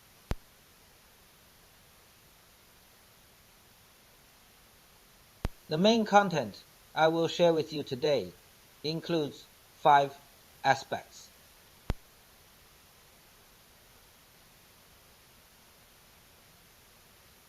Yunnan Academy of Agricultural Sciences, a non-profit and comprehensive institution affiliated with the People's Government of Yunnan, undertakes major agrosciences research that is critical and strategic to Yunnan province.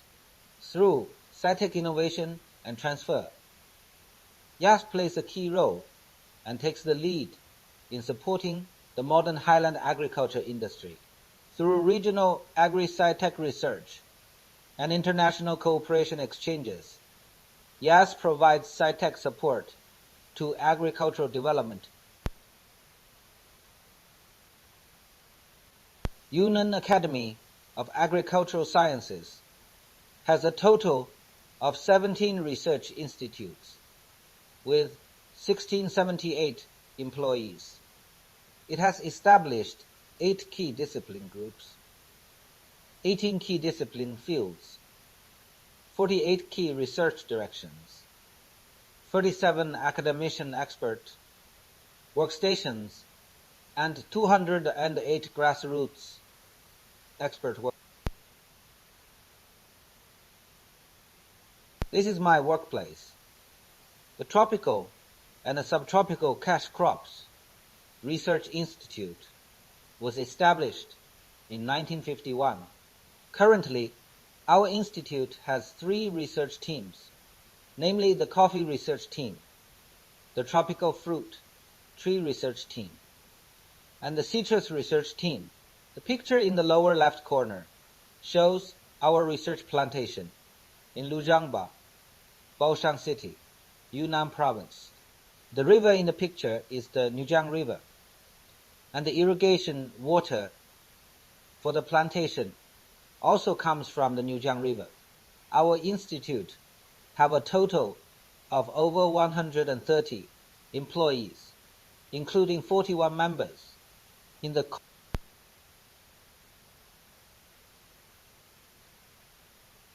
In order to strengthen the technological strength of coffee, on the 3rd of July, 2025, Tropical and Subtropical Cash Crops Research Institute, together with other 6 institutes of YAS, has jointly established the Yunnan Academy of Agricultural Sciences Coffee Research Institute. The 6 institutes are Agro-Products Processing Research Institute, Agricultural Economics and Informatics Research Institute, Quality Standards and Testing Technology Research Institute, International Agriculture Research Institute, Agricultural Environmental Resource and Plant Protection Research Institute, and Tropical Eco-Agriculture Research Institute. At the same time, the Coffee Research Institute adopts an open attitude to recruit talented individuals, establishes a multidisciplinary, collaborative coffee research force, focuses on the development needs of the entire coffee industry chain, and is committed to basic research, applied basic research, and common key technology breakthroughs, providing solid technological support for the revitalization of Yunnan's coffee industry. The picture on the left is a photo of the unveiling ceremony held on that day. In 2024, there are 78 coffee-growing countries or regions worldwide, with a harvested area of 12.1859 million hectares. Among them, the coffee planting area in China is 81,300 hectares, accounting for 0.67% of the global total, and the harvested area ranks 32nd in the world. By 2024, the coffee planting area in Yunnan will reach 79,500 hectares, accounting for 97.85% of the national coffee planting area and ranking first in the country. The coffee area data from 2020 to 2024 can be found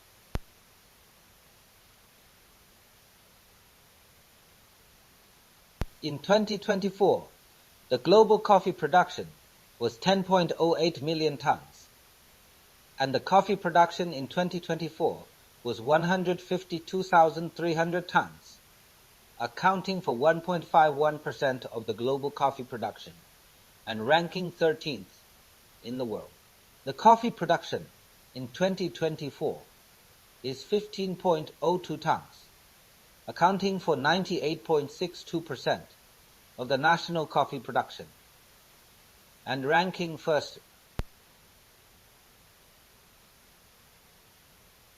The average annual growth rate of global coffee imports from 2020 to 2024 is 0.60%, with a global coffee import volume of 8.0347 million tons in 2024.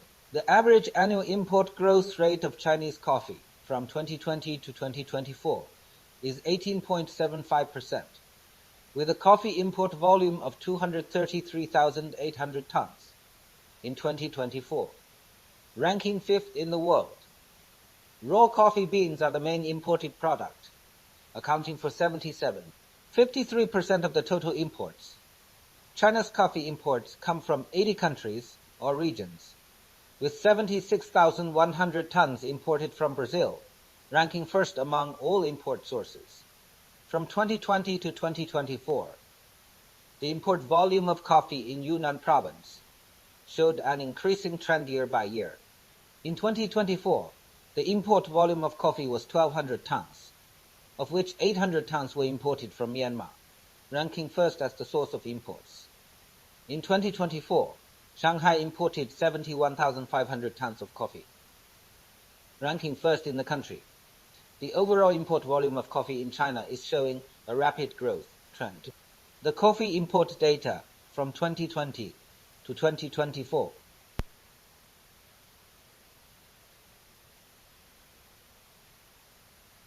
From 2020 to 2024, the average annual growth rate of global coffee agriculture output value is negative 0.06%. The total global coffee agriculture output value will reach $51.006 billion in 2024, of which the average annual growth rate of China's coffee agriculture output value is 39.06%. The total coffee agriculture output value in 2024 is 6.095 billion yuan. From 2020 to 2024, the average annual growth rate of Yunnan province's coffee agriculture output value is 30.66%, of which the coffee output value in 2024 is 6.01 billion yuan.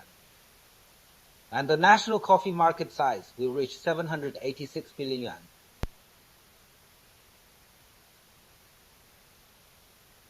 From 2020 to 2024, the average annual growth rate of global coffee consumption was 0.09%. In 2024, the global coffee consumption was 9.78 million tons. Among them, the average annual growth rate of coffee consumption in China was 12.69%, which was 141 times the global growth rate. In 2024, the coffee consumption was 345,900 tons, ranking 6th in the world, and coffee consumption showed a rapid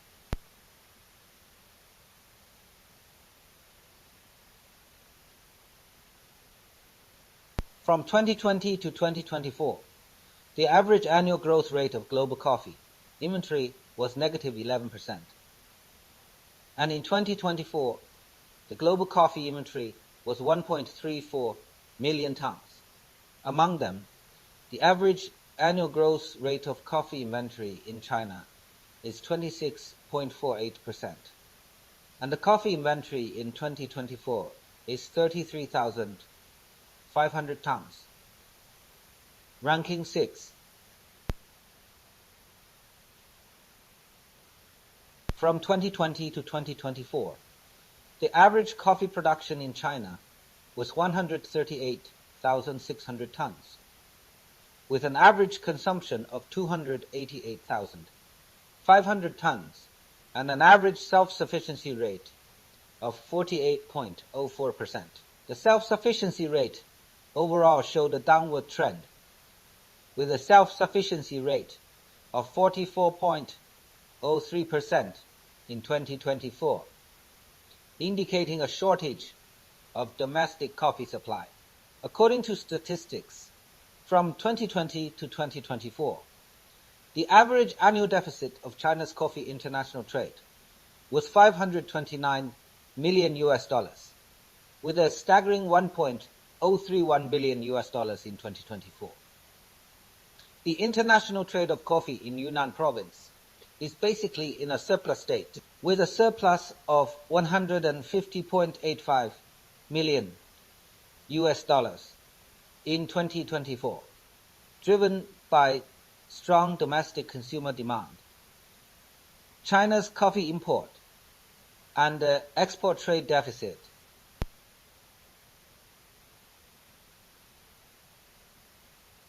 This is some pictures of various coffee germplasm resources preserved by our research institute.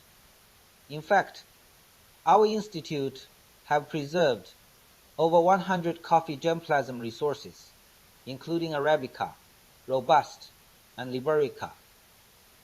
Here, I have only selected a few to represent them.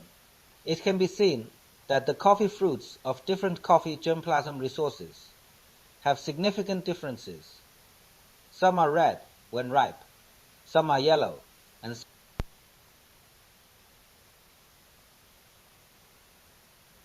this slide shows the differences in coffee flowers and fruit types among different germplasm resources.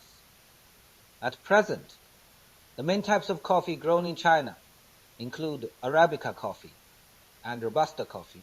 Among them, Arabica coffee is almost 100% grown in Yunnan province, while Arabica coffee is almost 100% grown in Hainan province because Hainan province has a relatively low altitude and high. This is a new variety bred by our team named Yunka No. 1. Its tree shape is conical, with tall plants exceeding 230 centimeters in height. The distance between the main stem nodes is greater than 7 centimeters, and the tender leaves are light brown. The beans are larger than 6.75 millimeters, and the seeds are elliptical in shape. The yield per each hectare ranges from 1,200 to 1,500 kilograms. The cupping score ranges from 85 to 90. Disease resistance of the variety is moderate. The recommended row spacing for planting is 2 meter, and the plant spacing is 1.2 meter. This is another new variety we bred, named Yunka No. 2. It is similar to Yunka No. 1 in terms of tree shape, yield, nodes distance, and plant row spacing. But the difference is that Yunka No. 2 has green color for its tender leaves, and the coffee beans are smaller and elliptical in shape compared to Yunka No.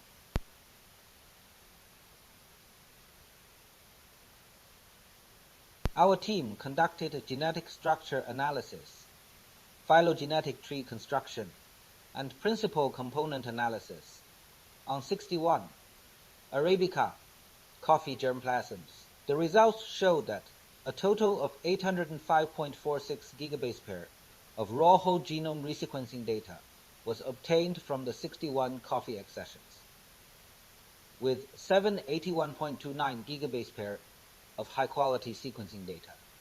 After filtering, the population genetic structure and phylogenetic analysis of the 61 coffee accessions revealed 4 lineages, suggesting that they had at least 4 ancestral genetic components. Catimor exhibited the highest genetic diversity, while Gisa had the lowest genetic diversity. The selective sweep analysis indicated that among the selected genes in Catimor, disease resistance genes were significantly more numerous than in other coffee varieties.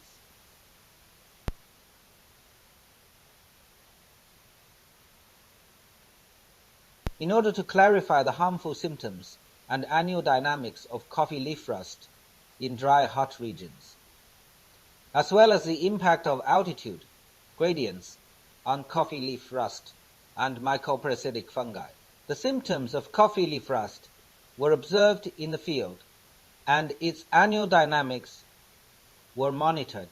All these results indicate that altitude has a significant impact on coffee leaf rust, and that the occurrence of mycoparasites and coffee leaf rust is significantly delayed in the dry hot region. In the areas of high altitude, the mycoparasitization rate of coffee leaf rust exceeds 20%, and the mycoparasitic fungi shows promise as a biocontrol agent.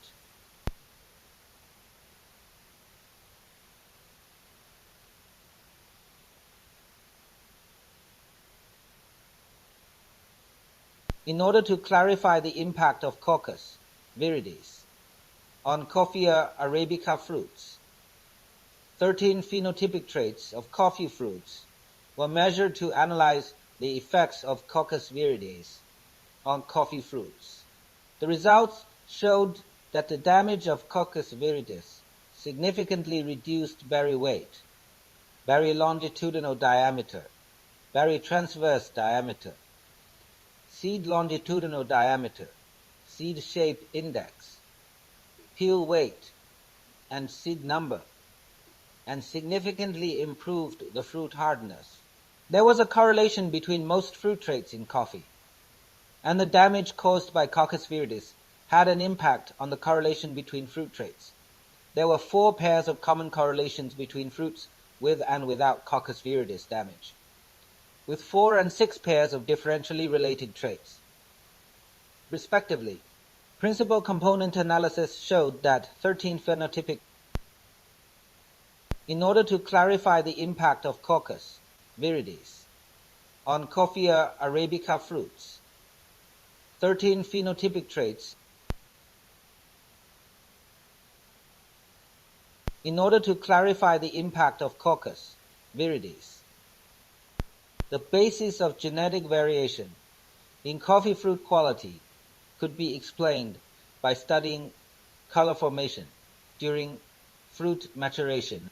Transcriptome profiling was conducted on matured fruits of 4 Arabica varieties, including orange-colored fruits, purple-colored fruits, red-colored fruits, and yellow-colored fruits, to identify key color regulating genes, biosynthesis, pathways, and transcription factors implicated in fruit color formation. A total of 39,938 genes were identified in the transcriptomes of the 4 Arabica varieties. In all, 2745, 781 and 1224 differentially expressed genes were detected in yellow-colored fruits versus purple-colored fruits, yellow-colored fruits versus red-colored fruits, and yellow-colored fruits versus orange-colored fruits, respectively, with 1732 differentially expressed genes conserved among the 3 pairwise groups. After analysis, we think the high expression levels of the 5 genes in the right side of the slide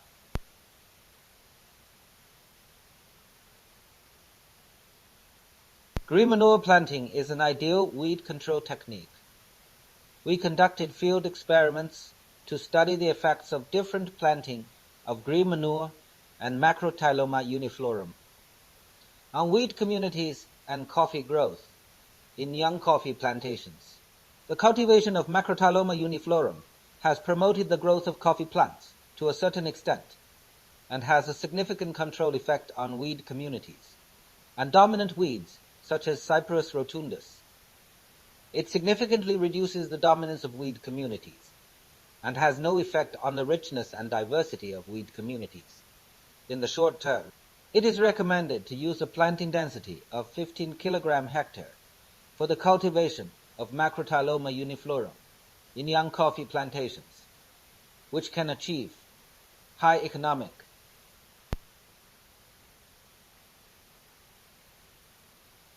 These are the relevant papers published in the above research. If you are interested, you can download those papers, but some papers are not in English, but in Chinese. In recent years, the coffee industry in China has flourished. More and more people are paying attention to China's own coffee bases and coffee estates, and more consumers enjoy taking their family and friends to coffee estates for leisure time. At present, there are a total of 14 specialty coffee estates certified by the Yunnan Provincial Department of Agriculture and Rural Affairs in Yunnan Province. The government's recognition of specialty coffee estates is mainly based on 3 indicators. The first is that the estate size should reach 66.66 hectares. The second is that the comprehensive income should reach 10 million yuan. And the third is that the coffee beans should reach 20 tons.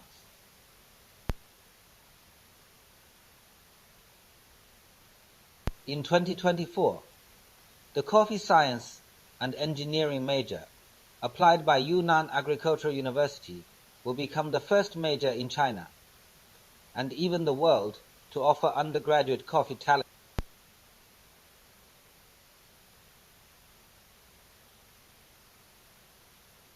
On May 8, 2025, the Ministry of Human Resources and Social Security announced the planned release of information on new occupations, new job types. One of them is coffee processors. The main job responsibilities of a coffee processor include initial processing, roasting, and this is a mini program developed by Yunnan Provincial Academy of Agricultural Sciences in collaboration with Yunnan Provincial Department of Science and Technology. Its name is Yunling Agricultural Science 110. Yunling Agricultural Science 110 is an agricultural expert consulting service and management platform based on WeChat mini programs. Through a question and answer mechanism linked by provinces and cities, the information needed by farmers can be timely and accurately delivered to them through various methods, such as platform messages and one-on-one expert consultation.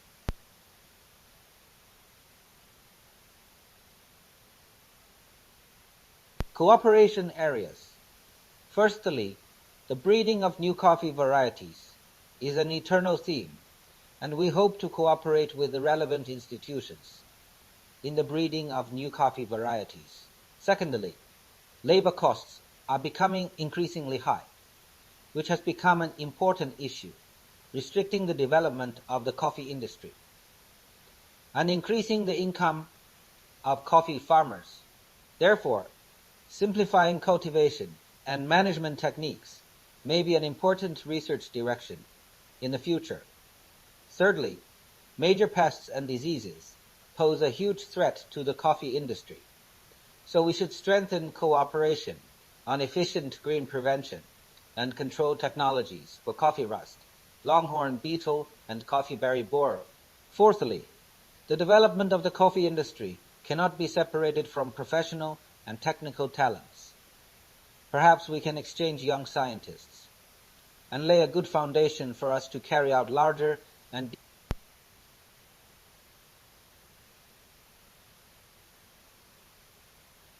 That's all. Thank you for your attention.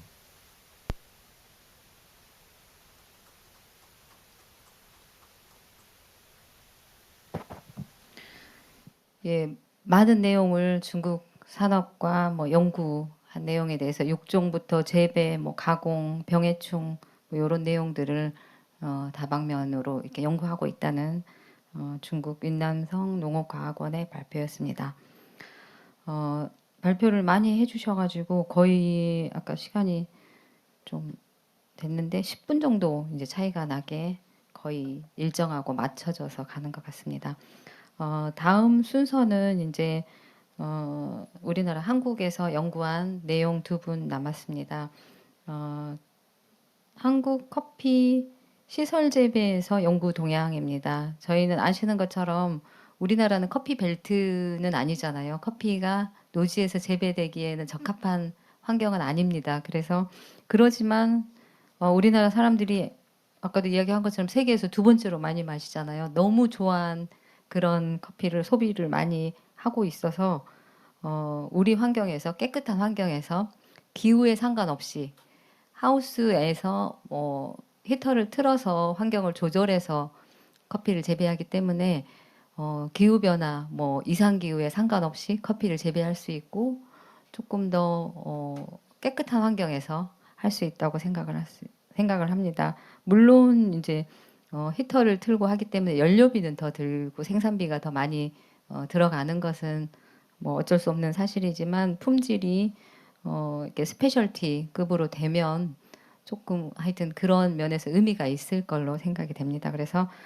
이번 연사는 전남 농업기술원 박현석 연구사입니다. 저희 사산업연구소에서 커피를 연구하고 있는 아주 전도가 유망한 연구사입니다. 박수 부탁드립니다.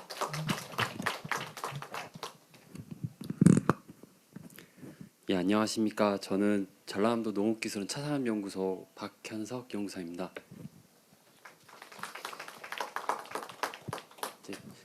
이제 제가 발표하게 된 그 심포지엄 주제는 이제 한국 커피 산업의 개요와 시설 재배 연구 결과에 대해서 말씀드리겠습니다. 이제 최근에는 한국에서는 이제 커피 소비가 급증이 증가하면서 그 이제는 수입 단계를 넘어서 이제 국내산 커피의 재배와 이제 산업성에 대해서 지금 필요성이 커지고 있습니다.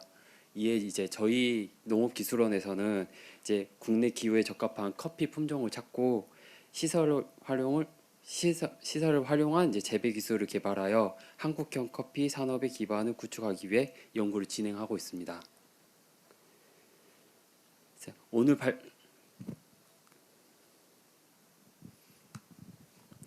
오늘 발표에서는 그 첫 번째로 한국 커피의 산업 현황, 그리고 두 번째로는 이제 국내 커피 재배 추진 사항, 그리고 세 번째로는 저희 커피 재배 연구 결과를 중심적으로 이제 발표를 시작하겠습니다.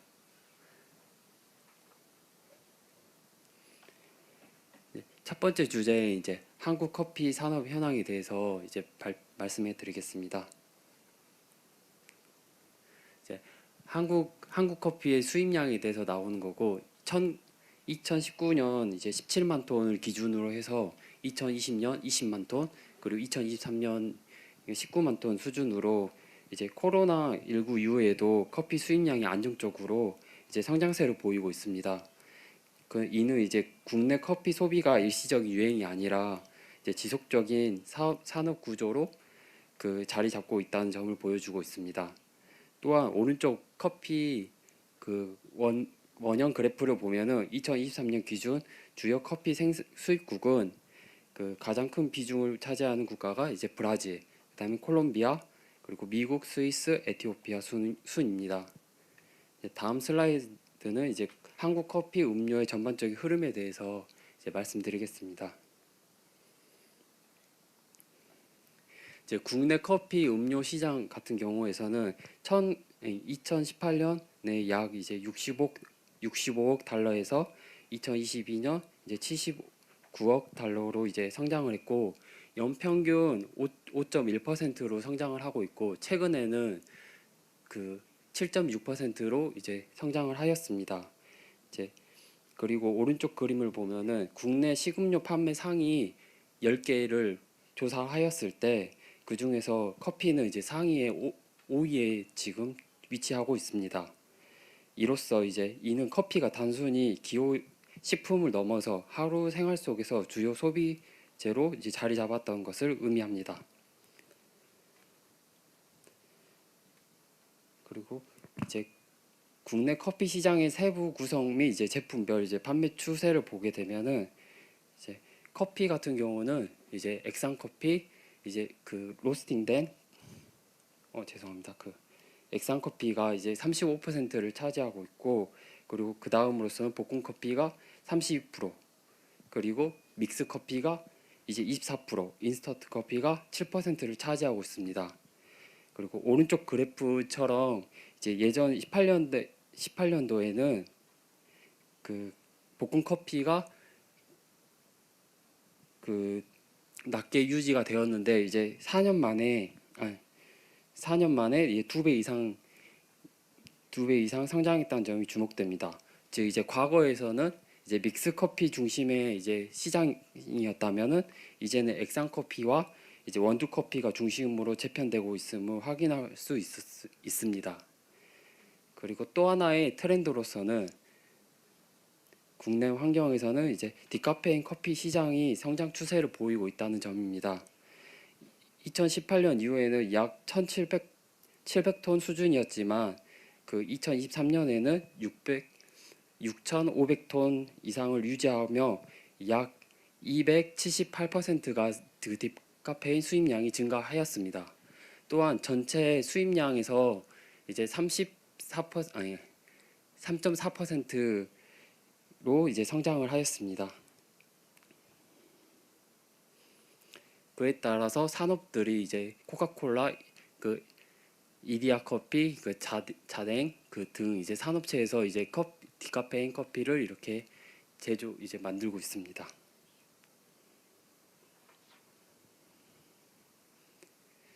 자, 앞에서 살펴본 이제 것처럼 이제 그동안의 한국 커피 산업은 대부분 소비 중심의 구조로 이제 성장해 왔습니다. 하지만 이제 최근에는 기후 변화와 재배 기술의 발전을 바탕으로 이제 국내에서도 커피를 직접 재배하고 생산하려는 움직임이 활발히 일어나고 있습니다. 이제부터 이러한 변화 속에서 한국에서 실제로 커피가 어떻게 재배되는지 구체적으로 살펴보겠습니다.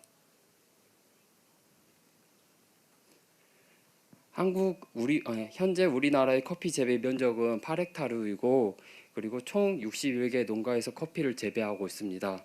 그리고 총 생산량은 25톤으로 아직은 초기 단계이지만 점차 재배 규모가 확대되고 있는 추세입니다. 오른쪽 원형은 지역별 재배 비율을 나타내며 그 중에서도 이제 전남이 54%를 차지하고 있습니다.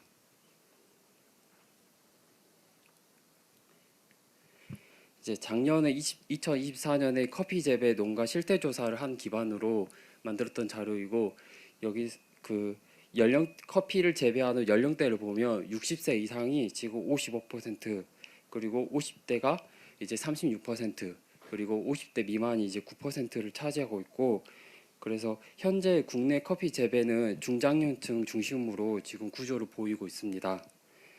또한 재배 경력을 보면은 5년 이하가 36%, 그리고 6에서 10년 사이가 45%, 그리고 10년 이상은 18%로 대부분이 10년 미만의 그 농가들이 이제 새롭게 이제 진입을 하고 있다는 것을 알 수 있습니다.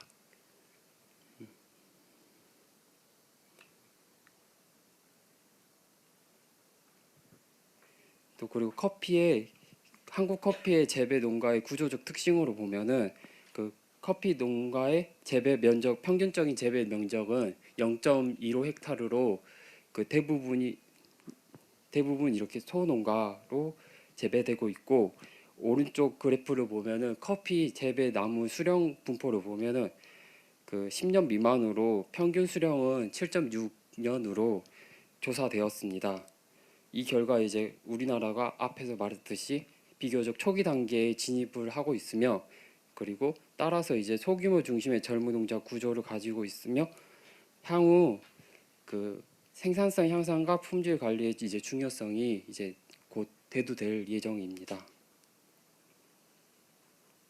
그리고 농가별로 이제 제식 밀도를 그 조사를 하였을 때 보통 제식 거리가 2.2 곱하기 1m, 그리고 3 곱하기 3까지 다양하게 재배되고 있고, 이는 이제 국내 재배 표준이 아직 정립이 안 됐다는 것을 시사하고 있고, 그 중에서도 가장 많이 재배되는 간격으로서는 2 곱하기 2 간격으로 지금 재배를 하고 있고, 전체 농가의 45%가 이렇게 재배를 하고 있습니다.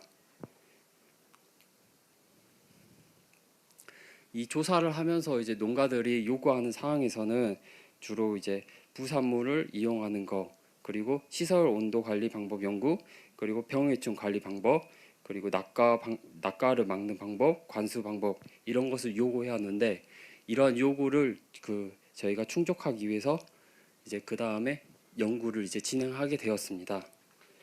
지금 이러한 어려움 극복하기 위해서, 그러니까 지금까지 이제 지금까지의 연구 결과를 이제 발표하겠습니다.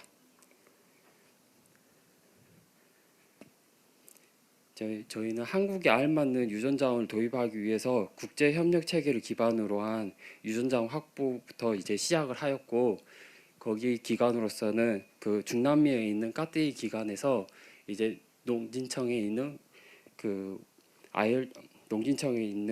온난화 대응 연구소를 통해서 유전자원을 도입하였습니다. 그래서 그 유전자원 중 하나는 카투아이로 이제 고품질 아라비카 커피 품종을 분양받아서 한국 커피의 조건에 맞는 이제 조사를 하였고, 그 다음 도입된 품종에 대해서 주요 내용은 이제 이렇게 되어 있습니다.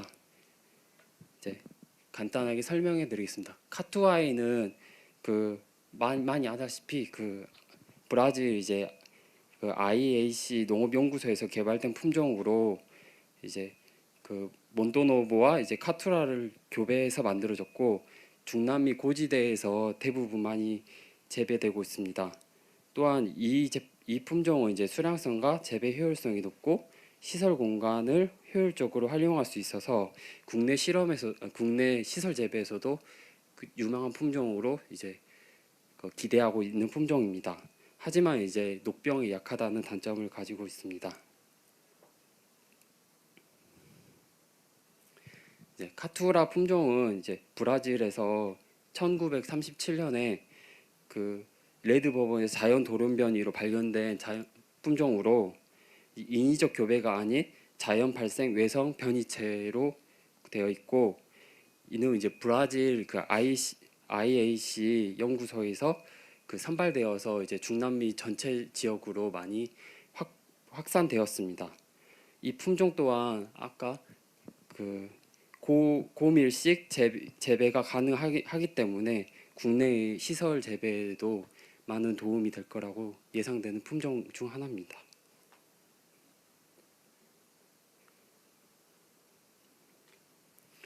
코스타리카 95는 이제 티모르와 이제 카투라를 교배해서 만들어진 카티모르 계통의 하이브리드 품종으로 그 코스타리카 커피 연구소에서 개발을 하였으며, 이제 이거의 가장 큰 특징은 커피 녹병에 대한 강한 저항성을 가지고 있다는 것이 특징입니다. 하지만 그 이 품종은 그 품질이 다소 낮고 수명이 짧다는 단점 때문에 대부분 그 대규모의 생산보다는 이제 실험용이나 연구용 품종으로 많이 그 문헌에 조사되고 있습니다. 이제 게이샤 품종은 이제 에티오피아에서 이제 발견된 품종으로 이제 까띠에서 선발되어서 이제 그 2005년에 이제 베스트 오브 파나마 대회에서 최고가로 낙찰되어 스페셜티 커피 상징으로 자리 잡았으며, 그 품질에서는 뛰어난 품질의 그 커피로서 기대되는 품종입니다.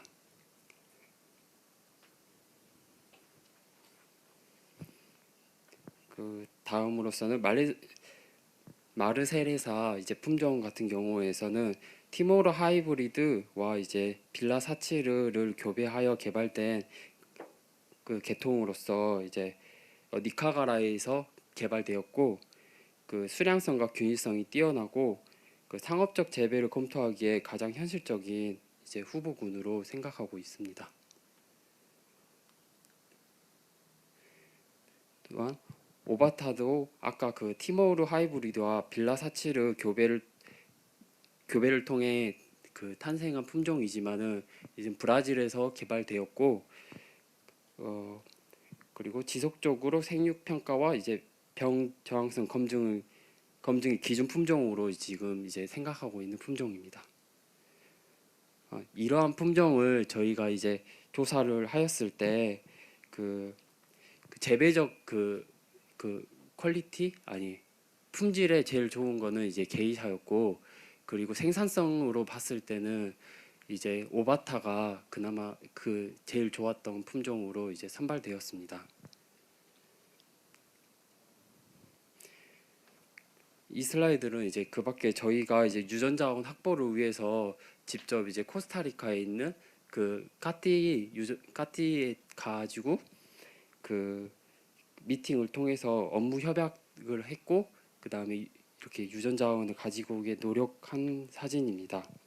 그 까띠에서는 1990여 종이 이제 계통의 이제 그 커피 유전자원을 확보하고 있고, 이제 이거를 기반으로 이제 국제 유전자원 네트워크를 기반으로 이제 이거 기반으로 인해서 이제 한국형 커피 품종의 개발에 시작할 수 있다는 점이 있습니다.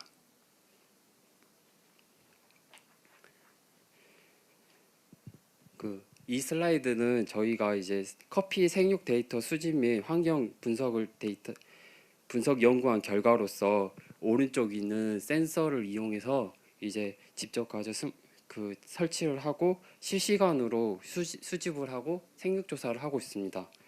그래서 겨울철 온도 관리 수준을 비교를 했을 때 10도와 13도를 대부분 농가들에서 많이 사용하고 있었고, 그에 따라서 체리를 비교했을 때 그 13도 조건을 유지한 그 체리 같은 경우에는 과중이 2.5g, 그리고 당도가 27.7브릭스로 10도 조건보다는 이제 27% 그 향상되었습니다.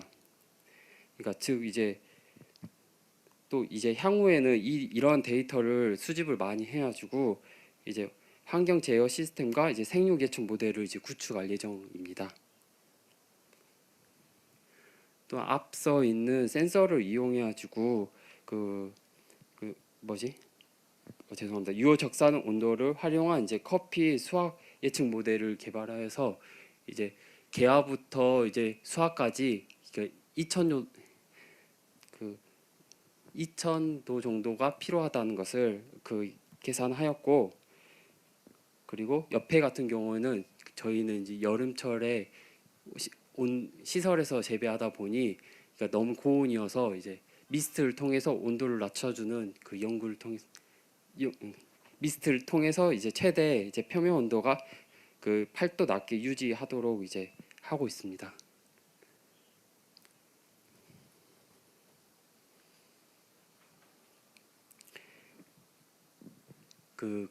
저희는 이제 저희 나라는 이제 커피 겨울이 있기 때문에 초기에는 이렇게 냉해를 있습니다. 그 다음에 이거를 지속적으로 계속 지나게 되면은 끝내는 이렇게 말라져가지고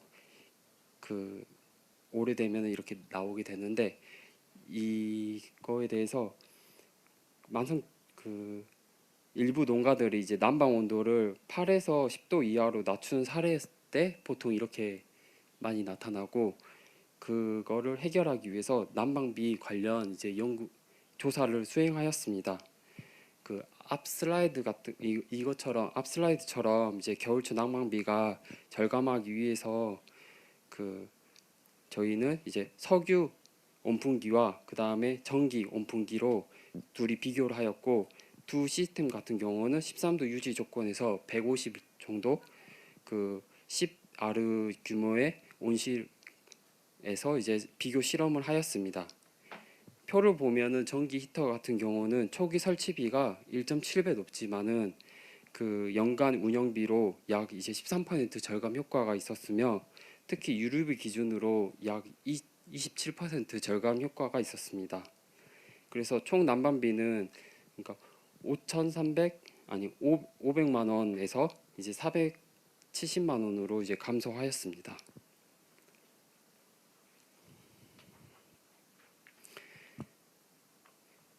이 슬라이드 같은 경우는 이제 커피의 최적 관수량을 이제 결정하기 위한 조건으로 토양 수분 장력을 기준으로서 이제 -10, -30, -45, -60kPa 네 조건을 통해서 조사를 하였고, 그 중에서 이제 -30kPa이 생장량도 좋았으며 이제 그나마 이제 피해량이 가장 적었던 조건으로 최소 이제 -30kPa로 이제 물 주는 것을 이제 설정할 수 있다는 것을 알게 되었습니다. 또한 저희 국외 이제에는 이제 녹병이나 커피 보로 같은 게 많이 문제가 되고 있는데, 이제 국내에는 아직 녹병과 커피 보로 같은 게 발견된 사례는 아직 없었습니다. 그러나 이제 저희는 이제 시설에서 재배하다 보니 여기 보면 인마리 나방, 그리고 진딧물류, 그리고 이제 가장 문제가 되는 깍지벌레, 그리고 잎 마른 병, 그리고 커피 열매 썩은 병, 이렇게가 가장 문제가 되었고, 이렇게 관련해서 이렇게 시기별 이제 조사를 하였습니다. 그리고 이제 가장 문제가 되는 커피 깍지벌레의 생활사에 대해서 조사를 하였고, 그에 대한 이제 방제 적기를 설정하였고, 또한 유기자재도 선발해가지고 이렇게 방제력을 만들게 되었습니다. 이제 이제 마지막으로 이제 커피나무 생육 과정을 보여드리며 발표를 마무리하겠습니다. 이제 슬라이드를 보시면 것처럼 왼쪽에 어린잎부터 시작해 작은 꽃봉오리가 맺히고 하얗게 피어나는 커피꽃이 지면 이제 초록색 미숫과가 맺혀집니다. 그리고 시간이 지나면 붉게 익은 체리로 완성되죠. 이처럼 이제 커피 한 잔에서는 단순히 음료 그 이상의 시간과 정성, 연구 결실이 담겨 있습니다. 오늘 발표회는 한국 커피 산업의 성장 배경, 그리고 국내 커피 재배 현황, 그리고 우리 기술원의 그 커피 연구 성과에 대해 살펴보았습니다. 그러니까 저희 연구의 목표는 단순히 커피를 재배하는 것이 아니라 한국기에 적합한 커피 생산 체계를 확립하고 농가가 새로운 고소득 작물로서 커피를 안정적으로 재배할 수 있도록 지원하는 것입니다. 오늘 발표를 통해 국산 커피 산업의 가능성과 잠재력을 조금나마 느낄 수 있길 바랍니다. 경청해 주셔서 진심으로 감사드립니다. 예, 박수 부탁드립니다. 네, 고생했어요. 예, 이제 마지막 순서 남았네요. 저희 예? 임무를 열심히 수행하고 있습니다.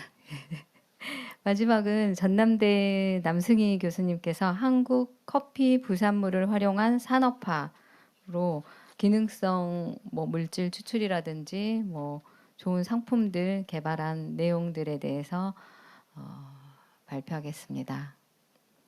박수로 맞이하겠습니다. 안녕하십니까. 전남대학교 남승희입니다. 마지막이네요. 빨리 끝내는 게 제일 좋겠죠.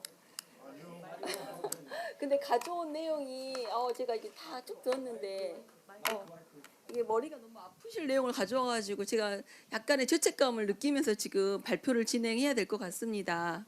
최소한도로 짧고 간략하게 설명을 하도록 노력하겠습니다. 오늘 제가 가지고 올 내용은 그 커피에서 고부가 소재를 개발하고 이걸 어떻게 하면 산업화시킬까 이런 연구입니다. 오늘 이런 자리를 만들어주신 차산업연구 관계자분께 너무 감사한다는 말씀을 드리고요. 오늘 발표할 내용은 2022년도부터 3년간 차산업연구소와 같이 공동 연구한 내용입니다.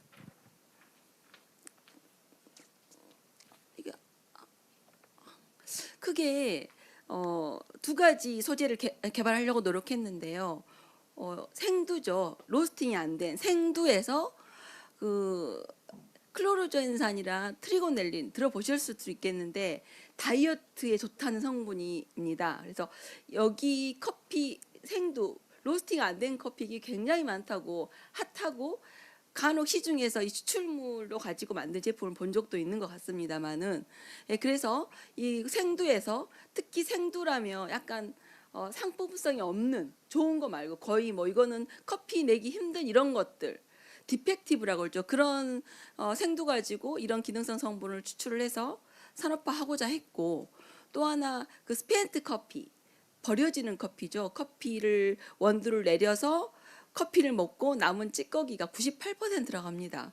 이것들이 지금 버려지는데 동물에다 주기에는 카페인이 너무 많고 토양에다 버리기에는 산성화되고 이게 굉장히 문제라고 합니다. 그래서 화분도 만들고 그러긴 하는데 이렇게 많은 커피를 어떻게 사용을 할까? 그래서 생각한 게 이 커피 찌꺼기에서 면역이나 장 건강에 좋은 만노 올리고당을 생산을 해보자 이렇게 생각을 하고 연구를 시작을 했고요. 이 두 가지 성분을 얻어서 젤리를 만들어 봤습니다. 연구를 시작하기 전에 이제 차산업 연구에서 고맙게 저한테 제의를 주셨어요. 이런 연구를 해봐라. 그래서 고민을 했어요. 어떤 연구를 할까? 그래서 건강기능식품 소재 책에 많이 나와 있잖아요. 커피를 치니까 딱 두 가지 소재가 뜨더라고요. 하나는 보시는 것처럼 그린 커피 추출물, 목적은 클로로겐산. 여기에가 체지방 다이어트 효과가 있다. 이렇게 나와 있어서 이걸 해야겠구나 생각을 했고요. 또 하나는 만노 올리고당. 커피 박에 커피 어떤 이런 것에서 커피 그 박이 이루어져 있는 게 만노 올리고당이에요.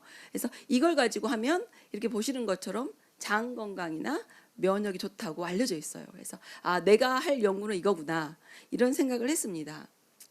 그래서 먼저 생두 가지고 약간 버려지는 상품성이 없는 생두 가지고 어떻게 하면 이 커피에 굉장히 많은 클로로겐산과 트리고넬린을 얻어낼까, 어떻게 하면 추출을 할까, 편하게 이런 생각을 했고요. 이런 연구를 할 때 이거는 뭐 여기 연구에서 나온 거고 이거 학생이 먼저 계속 설명을 하시는데 우리나라 생산이 안 되는 나라인데 소비는 3위예요. 43억 브라치의 커피를 소비하고 있습니다. 거의 생두 같은 경우는 클로로겐산과 트리고넬린이 굉장히 많이 있다고 알려져 있고 또 다이어트 효능과 항당뇨용이 있다고 알려져 있습니다.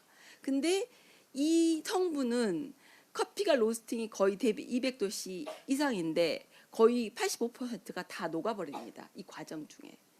그래서 먼저 클로로겐산 같은 경우 봤어요. 역대급이에요. 다른 과실 통틀어서 이렇게 많은 클로로겐산을 가지고 있는 게 없어요. 생두가.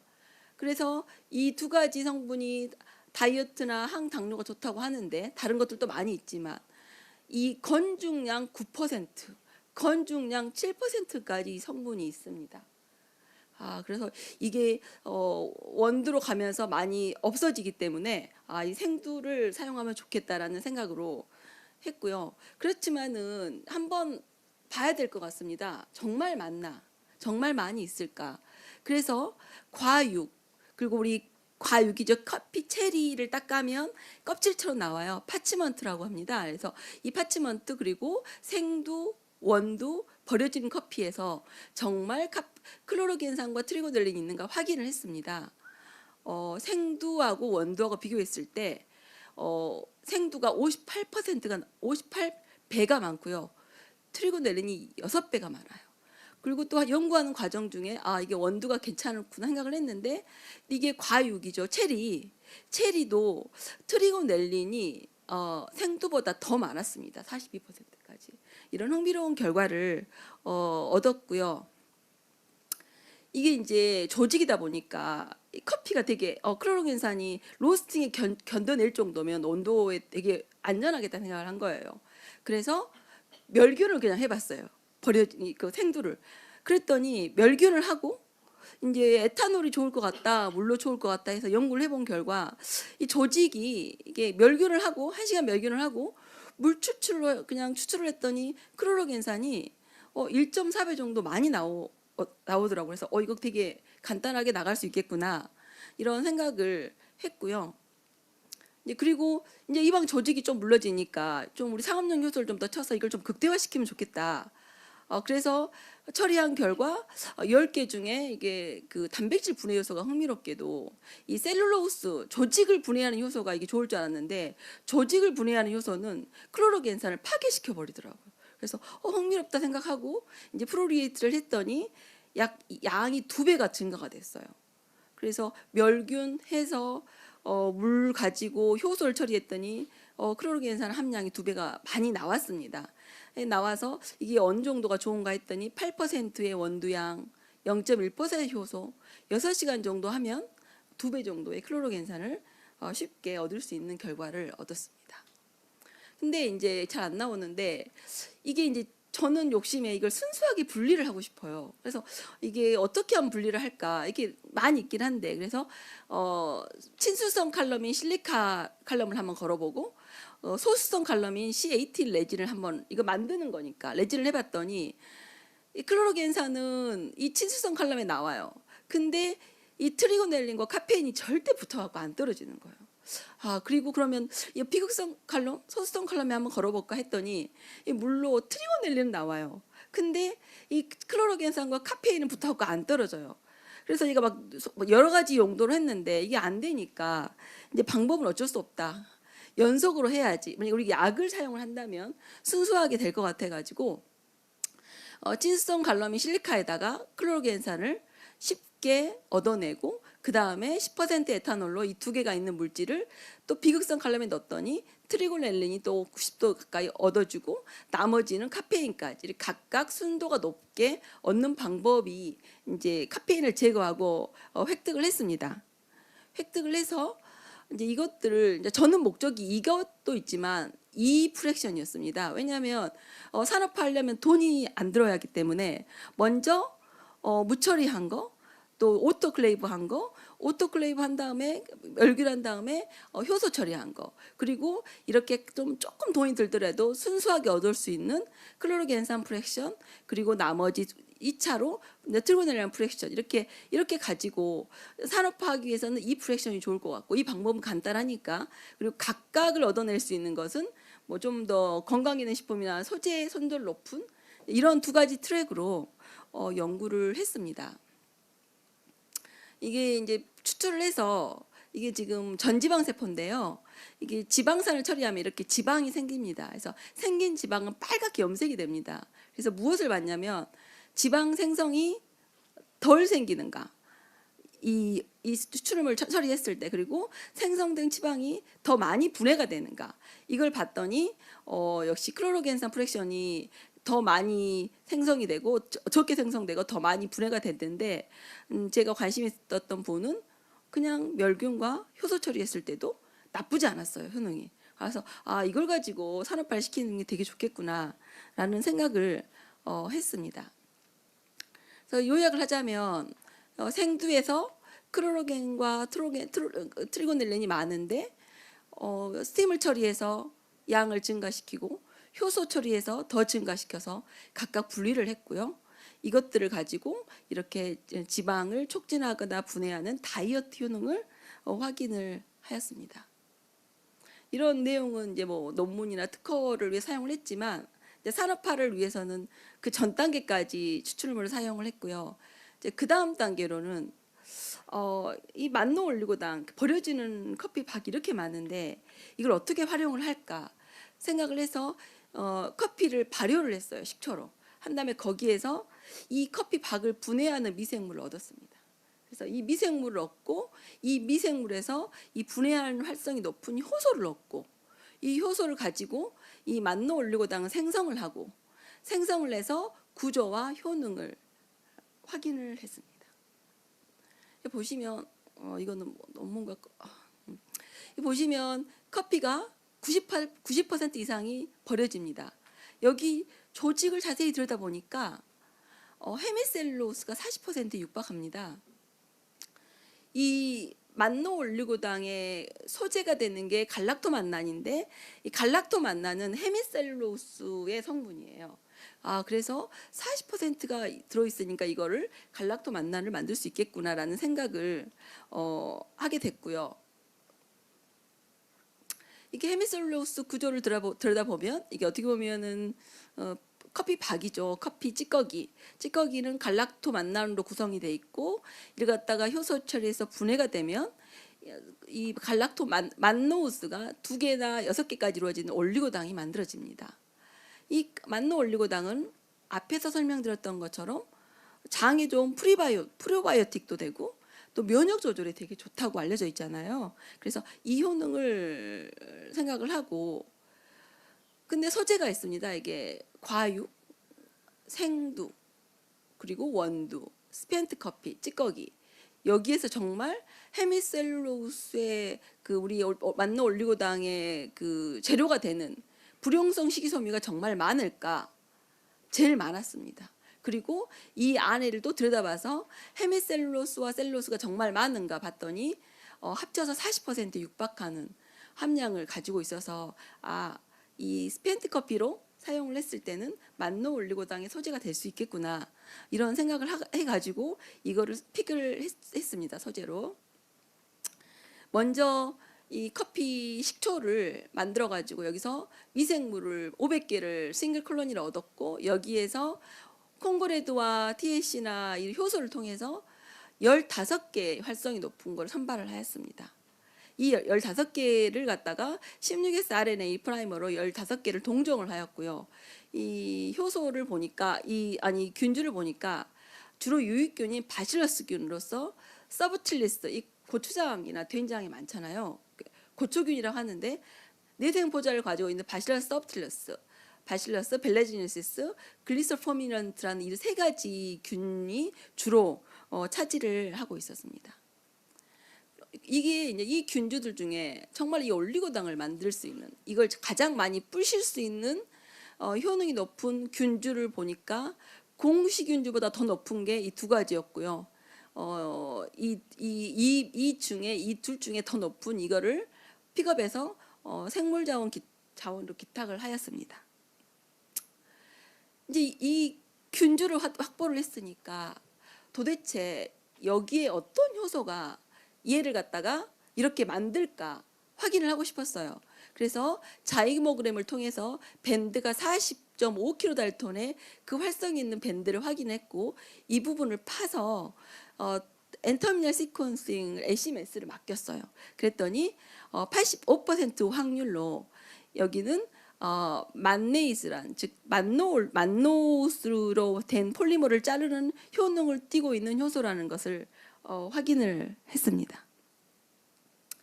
이 효소의 특성이 궁금해서요. 이 효소의 온도나 pH가 언제 가장 안정할까 봤더니 pH 6 정도, 55도에서 이 효소는 굉장히 안전하고 활성이 높은 특징을 보였습니다.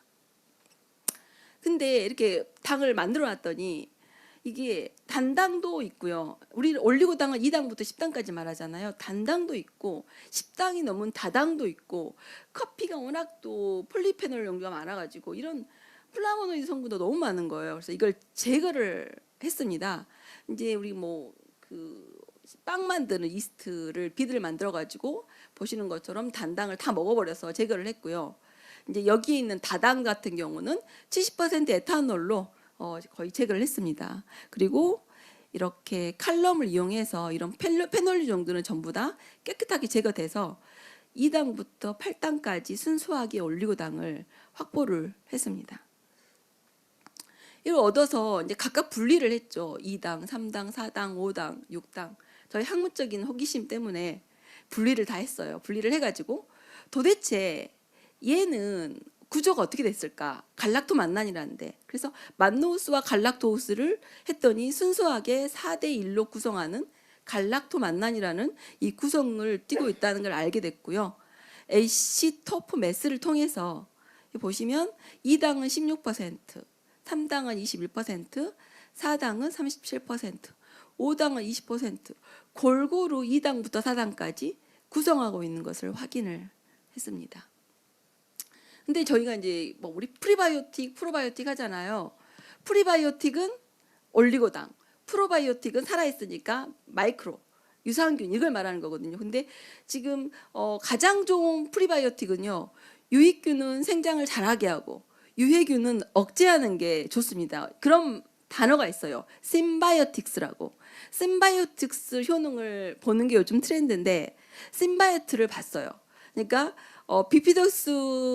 비피드박테리아 인팡티스는 좋은 균이고요. 대표적인 식중독균은 살모넬라균. 이걸 두 개를 넣고 키웠어요. 키웠더니 이렇게 글루코스, 탄소원, 만노스, 단당, 올리고당으로 해봤더니 유익균은 생장을 촉진을 하죠. 이렇게 하얗게. 유해균인 살모넬라는 72%까지 억제를 하는 걸 확인을 했어요. 아, 이거 프리바이오틱 효과가 있구나라는 거를 확인을 한 거죠. 그리고 마지막에 이제 지금 너무 이제 데이터가 많아가지고 대표적인 거 하나 가지고 왔는데, 대식 석포를 통해서 얘가 정말로 면역 조절이 기능이 있는가. 그래서 먼저 면역 억제제가 있습니다. 메토트릭스라는 이걸 처리를 해서 면역을 억제를 먼저 시켰어요. 시켜가지고 이 올리고당을 농도별로 했을 때 이렇게 죽었던 이런 그 면역이 살아났는가 확인을 했는데, 이제 그 대표적인 인자로 면역 조절의 가장 최종 인디케이터는 콕스2라는 효소를 함량을 봤어요. 봤더니 이 컨트롤에 대비해서 얘가 62% 활성이 증가된 걸 보았고요. 또 크기별로 또 보고 싶었어요. 어떤 도대체 1당, 2당, 3당, 4당인데 5당까지 도대체 어떤 크기가 면역이 좋을까 했더니 흥미롭게도 4개의 당이 붙어 있는 게 활성이 6배까지 증가시키는 것을 확인을 해서, 아, 올리고 당이라도 다 똑같은 건 아니구나라는 거를 좀 확인을 했습니다.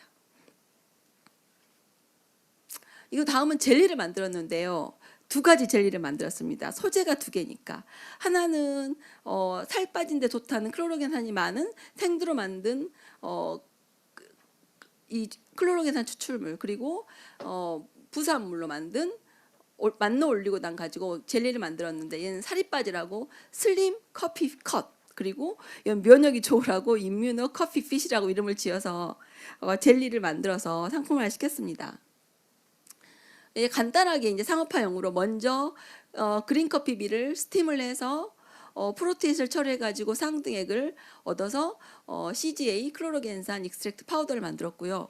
이 스페인티 커피 같은 경우는 효소를 물에 타서 이 효소 발효액을 10% 넣어가지고 그 상등액을 동결 건조를 하거나 백큐ම් 드라이를 해서 만노 올리고당 파우더를 만들었습니다.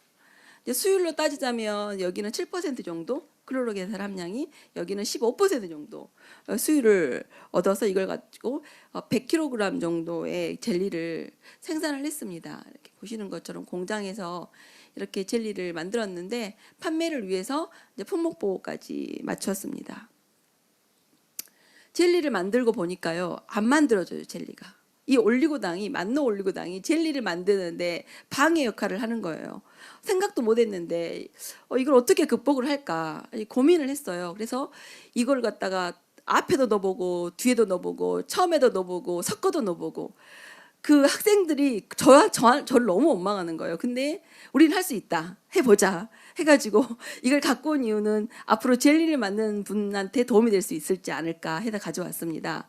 그래도 성공을 했죠. 열심히 해서 성공을 했는데, 처음에 이제 섞지 말고 올리고당을 먼저 만들고 넣고, 그 다음에 젤화제 같은 걸 집어넣고, 마지막에 여러 가지 액상을 집어넣으면 이렇게 젤리가 생성이 됐고 성공을 했습니다.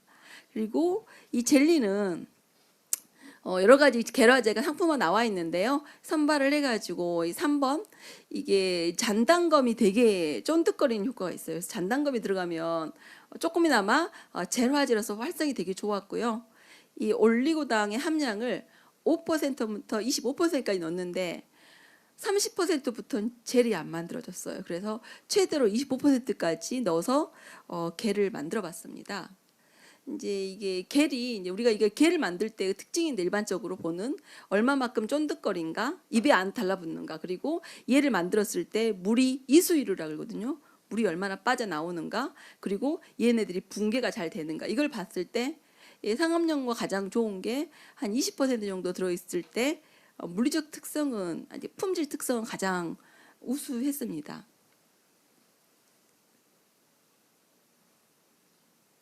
보시면 항당뇨 효과를 간단하게 볼 수 있는 게, 이게 우리 몸에 항당뇨 효과를 볼 게 많은데 그냥 가장 우리 몸에 흡수되는 게 글루코스거든요.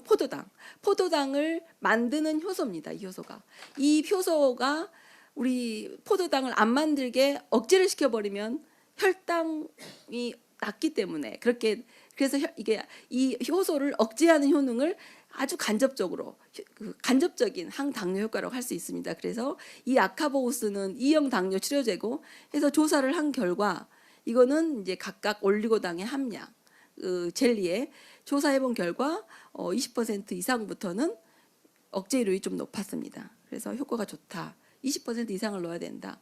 그리고 두 가지 젤리에 하나는 면역, 하나는 다이어트 효과를 각각 다른 세포로, 대식세포와 전지방세포로 본 결과 면역 억제제를 처리하고 올리고당으로 만든 젤리를 처리했을 때 20% 이상부터 효과가 좋았다. 면역에는. 그리고 마찬가지로 다이어트도 20% 이상 정도는 들어가야만이 그래도 조금 다이어트에 도움이 되지 않나, 이런 결과를 얻었습니다.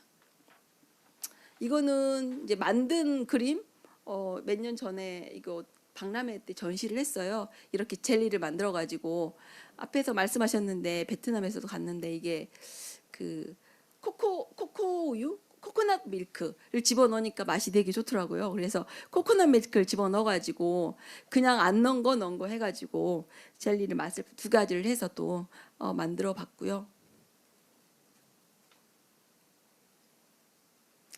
정리를 하자면, 버려지는 커피 박에 이 균주를 넣어서 올리고당을 만들고 젤리를 개발하고 이런 효능까지 본 후에 상품화시키는 연구 결과를 얻었습니다.